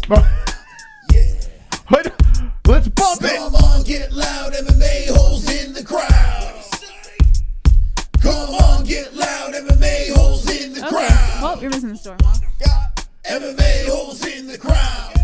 MMA holes in the crowd. MMA holes in the crowd. The cars are exploding right now. Guess who? I'll give you a clue. Glove Touch is a third-gen MMA hole. That's right. He is. Glove Touch is the younger. We need more Glove Touches as well. We need people all different ages in this community, and Glove Touch represents the next generation. And Glove Touch, we will be opening your thing very soon. Thank you, D-Ras. Thank you, Glove Touch. Joe B, Nicole. Everyone that donates tonight, thank you so much. It's very kind of you. We really appreciate the support. And all the likes that just came in, thank you for those as well. We're trying to get to 200. Keep pumping the likes.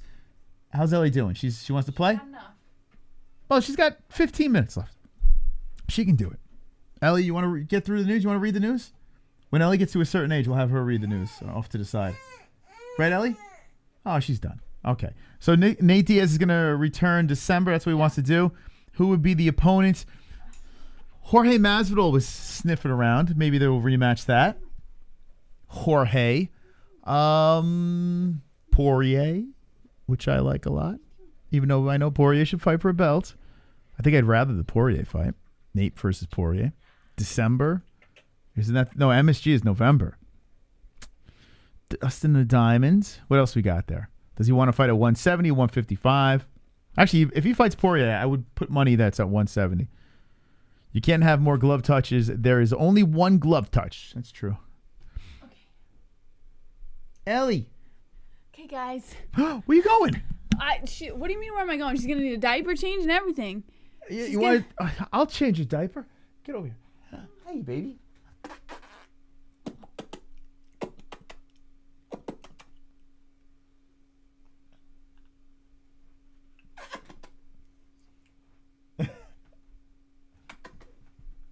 You see yourself, don't you? Yeah, that's Ellie. That's baby Ellie. Okay. Say goodbye to Jesse and Ellie. I'll see you guys Friday. Hope you guys have a great next Thursday. 2 days. Tomorrow. Oh, Thursday. PFL. Oh, yeah. I'll see you guys tomorrow then for Thursday for PFL. Have a wonderful, wonderful TGIW, and I fucking love you guys. Oh, God, I love you guys. Okay, what the hell was that? That was my sensual I love you With guys. the baby in your hand? Is that what we're doing? Yeah. All right. You stuck with me. You're stuck with me now. I'm going to take you home. All right. So everyone say goodbye, JBM and Ellie. Thank you for joining.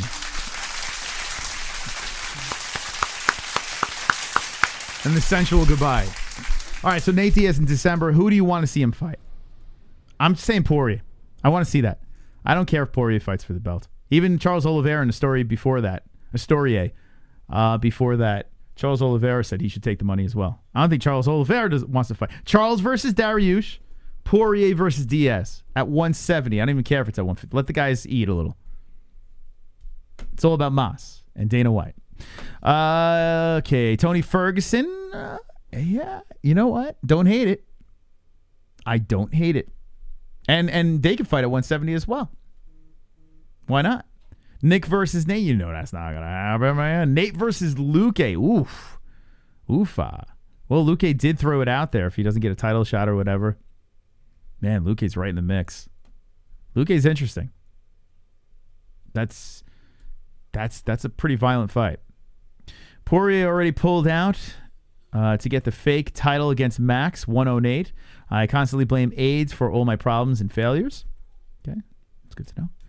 Almost forgot Nick Newell. Yes, Nick Newell was on earlier. If you missed it, run it back early in the stream. We had Notorious Nick. I think it was his best appearance. I think we got him to loosen up a little bit. You know, we always have. You know what's funny about Nick?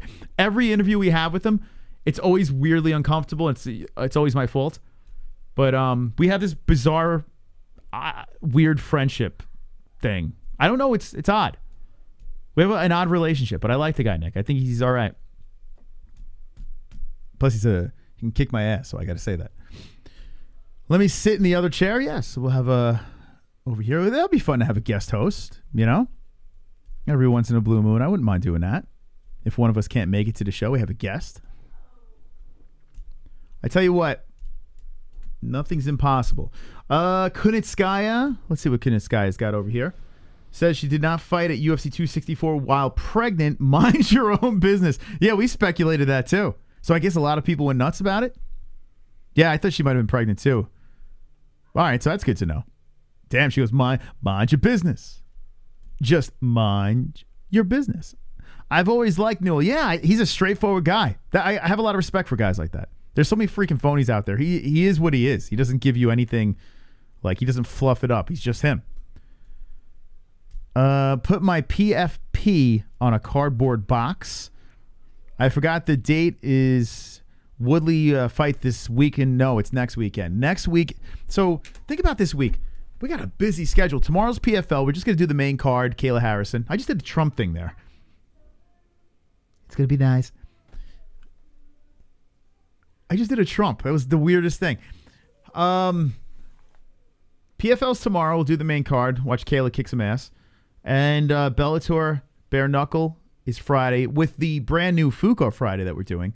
So you're going to want to get here early on Friday night. We're about to spin a new wheel. We have a new rule set. It's a different game. It has a similar flair to it, but it's the most different version of the points game that we've done so far. So tune in Friday for that while we do two fights. Friday's going to be such a shit show. We have Bare Knuckle, Bellator in the points game, and deliver whatever else. It's just going to be a complete hot mess. And then Friday and Saturday we have the UFC. Who's fighting? Who's fighting again? I forgot. Who the hell's fighting? Oh, Gastelum versus Cannonier, which Cannonier did say that it's gonna be like something like pure violence or whatever. He said something that it's gonna be crazy. I think it's a good fight. Cannonier versus Gastelum. Both these guys need a win. Clay Guida versus Madsen is the co-main event. Chase Sherman back. Chase Sherman's a good story. Chase got let go from the UFC, bounced around a little bit, did a little bare knuckle. Now he's back in, and look at him. He's third from the top. So, all right, yeah, listen, it's a fight. Now we're going to have some fun. Got Kelleher on this thing. Vince Pitchell versus Hubbard. This Parker Porter kid, I think, is from CES. He's another one on CES. William Knight. That's right, William. Another guy that I didn't even bother reaching out to him. Because I always wait until the last second, and I was like, let me hit him up again during fight week, and I got to stop doing that. So William Knight's fighting Fabio Charant. He's the biggest favorite on the card. So go William Knight. I'm a fan of William. Yeah. Hopefully with the humiliation factor, it should be a great fight. Madsen, elite grappler. Sherman lost to Arlovsky. That's true. Fukuofrane with consequences is something that pleased me. Yeah, instead of consequences, we're doing like giveaways and stuff. I gotta be honest, we made a hell of a lot more money with the consequences. I just like giving shit back. Like, we literally make a quarter of what we made on the old Fuku Friday to just do consequences. And everyone was complaining too, even though we made a bunch of money. I don't know. I like it better where the community's involved. Maybe it doesn't get the views. Maybe it doesn't get the money. I just think overall it keeps us tight. I think it keeps us more tight-knit, so we're taking a little bit of a hit for that. So we're going to keep on, keeping you guys involved. Until maybe one day we'll have a studio where we can have you guys in and shit. And then we can do some consequences. But until then, we're going to keep it as it is. It's a new points game now, Glove Touch, so maybe with this new system you'll get a dub. I think it's friendly because there's a lot of chance in this. So we're trying to make it in a way where you can't just, if you're a high donator, you can't just run away with the competition if you get lucky, We're trying to, switch it up. All right, what else we got? All right, let me see the rest of the stories, and then we'll open up these packages. We talked about Kat Zingano. Manny Pacquiao, the Pac-Man, wants to fight Floyd Mayweather again, says legendary. No, thank you. No, thank you. That fight was way past when it should have happened, and let's be honest, that fight was terrible. All right, that was it. So we got PFL tomorrow. We'll do a reaction to that. We got Bare Knuckle and Bellator Friday and the UFC Saturday. Okay, that's all set. If you're just jumping in, Nick Newell has a movie about himself, for God's sakes, and it was kind of weird to watch. I got to be honest, man. I've never known someone that they made a movie about. This is the first time ever. So it's kind of wild. And everyone in this chat knows Nick now, too, because you're MMA-Holes. We all know Nick. So you could all say, I know someone that they made a movie about. So go check it out, Notorious Nick, and let us know in the comment section after you watch it. So even if it's a couple weeks later, come back to the comment section. I want to know what you think about Notorious Nick. Be completely honest. Brendan Schaub became a superhero as he dragged 3 children out of a car that crashed, and it's just a tragic story. Mother had passed away. Father tried to kill everybody, and now he's facing some serious charges. And killed a man, for God's sake. I mean, it's disgusting. But whatever. Brendan Schaub's a hero, and I spoke about that earlier. Let's get into the mailbag. Okay, here's a box over here. Now, we have an address down below. If you'd like to send us anything, we'll open it up on air. Here's one thing we'll open up. This is from the Glove Touch. He said this is a plaque. So let's open this thing up. Let's pop this puppy open. Let's see what we got in here. It's it's packed very nicely. Okay. Inside this paper's bag apparently is a plaque.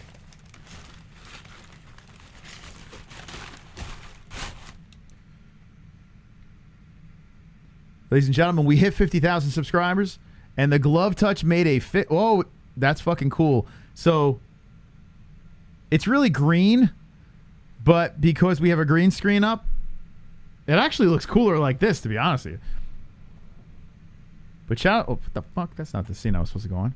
Shout out to the Glove Touch. Thank you very much for making our... YouTube only gives 100,000 plaque, but the Glove Touch gave us a 50,000 plaque. And look at that. Look, actually, it has he put laser beams in it. But you can't really see it because it's green. But there it is. It says, Chris, Jesse, Ellie, wonderful, wonderful YouTube, 50,000 subscribers. And then, of course, this shameless plug, it says the Glove Touch in the corner. So thank you, Glove Touch. That's very nice of you to do, man. That's cool. We'll definitely hang it up in the studio. Actually, can I prop this thing? I'll definitely put this up in the studio. And we appreciate that. That's wonderful, wonderful. Wonderful, wonderful. Shout out to the Glove Touch. A nice gesture. Because YouTube is stingy with their plaques. They hit 50K. They don't give us anything. I want to beat Charles Oliveira, but I ain't an MMA fighter anymore. Then you won't be Charles Oliveira. Okay. So this package here is from a company called Planet Protein. They're not a sponsor. They just... Shout out to Kendall. I don't know if Kendall's in the chat, but Kendall linked us up with them and said, hey, these guys were like, you want to try out our product? And we're like, protein? I love my protein. It's all done. But I'm going to have to try this next. So they send us some protein, I guess. Let's check it out. So it's called Planet Protein. Who knows? Maybe we'll get some future. You guys, let me know. Are you guys like all out of shape fucks, or do you guys fucking, get swole? You guys like to indulge in the protein powder and the whole deal? Let me know in the chat, because if so, maybe we'll work something out with these guys. Okay, open this puppy up. All right, so it says how to use. Okay. Well, that bake it recipes, secret. Wow, this is cool. So you can make brownies with it. They show you how to make some smoothies. Roll it recipe, cupcakes, protein balls. That is, I got to show Jesse this. Only 9 superfood ingredients. Certified organic, vegan, gluten-free. So my little nephew can have this. Heavy metal tested.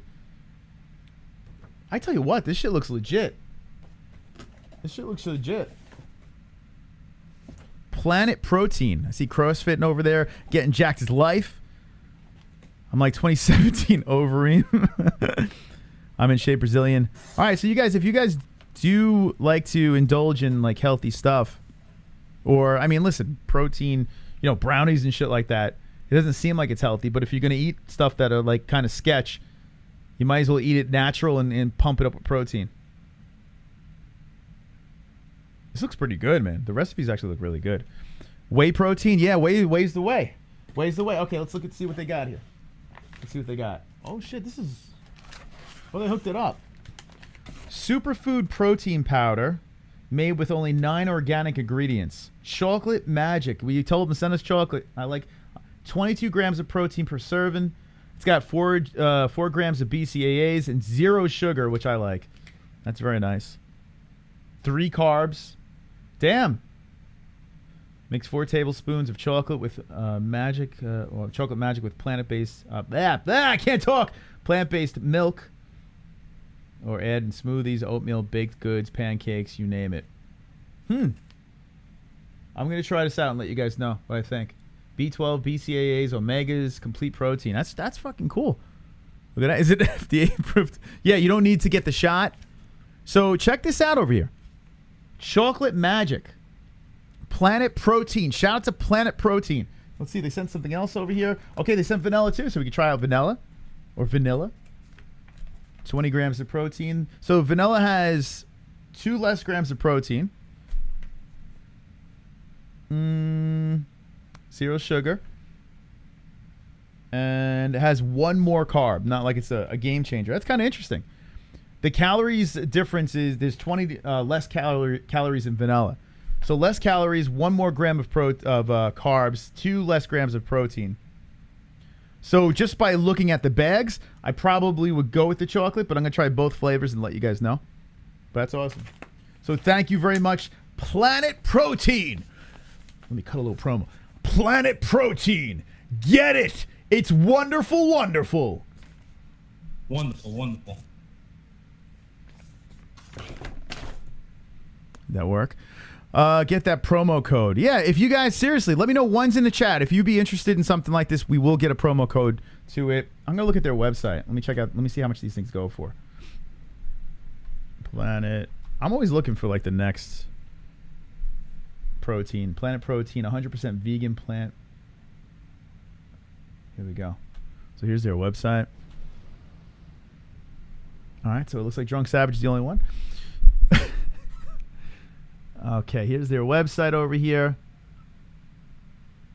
Get out of here. They probably have like subscriptions and shit like that too. So it's chocolate magic protein powder. Whoa, man. Yeah, we're gonna have to get a protein promo code for this. I mean, protein's always expensive, you know, but this shit's like all natural and everything like that. And if you think about it, it's a pretty decent sized bag. So it's pretty much what you would pay for like a regular thing stuffed with garbage.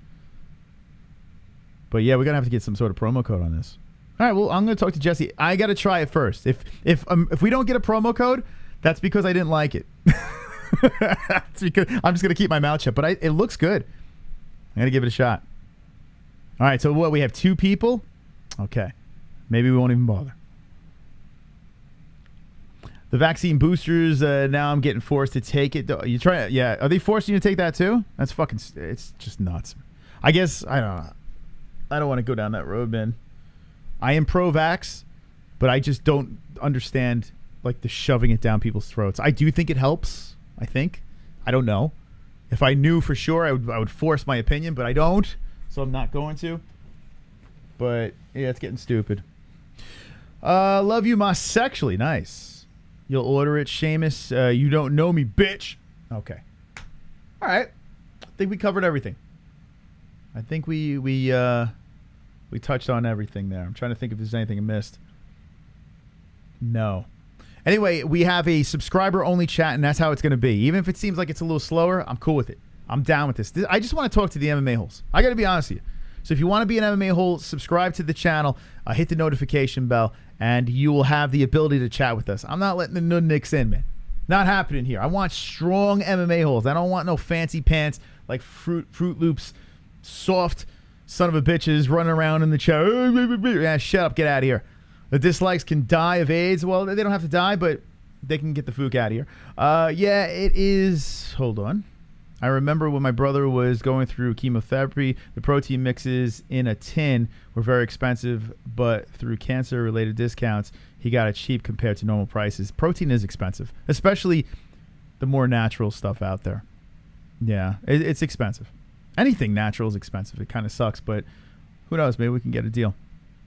All right. I'm done. I'll see you tomorrow night for PFL. And thank you to Nick Newell for coming on. Thank you, Jesse, for hanging in there with Ellie. Thank you, Ellie, as well. Thank you, community, for smashing like buttons. Like I said before, if you want more guests, keep on hitting that like button. If you're watching a replay or whatever, keep hitting that like button because we just go by what we see here. If we don't see enough of this, we're not going to have any more guests on. We're just going to continue doing other things and, you know, figuring out other ways to grow the community. But if you do like guests, hit the like, share the video, the whole deal. Comment down below. Let us know your opinion on the movie. Good or bad. I want to hear it. Hard, honest opinions on a movie. You have to jump in there. I want to have the MMA Holes movie critics, and I'll send Nick all the reviews from you guys. But Notorious Nick, honestly, let me know what you think about it, and we'll see you tomorrow. Don't be an a-hole. Be an MMA-hole!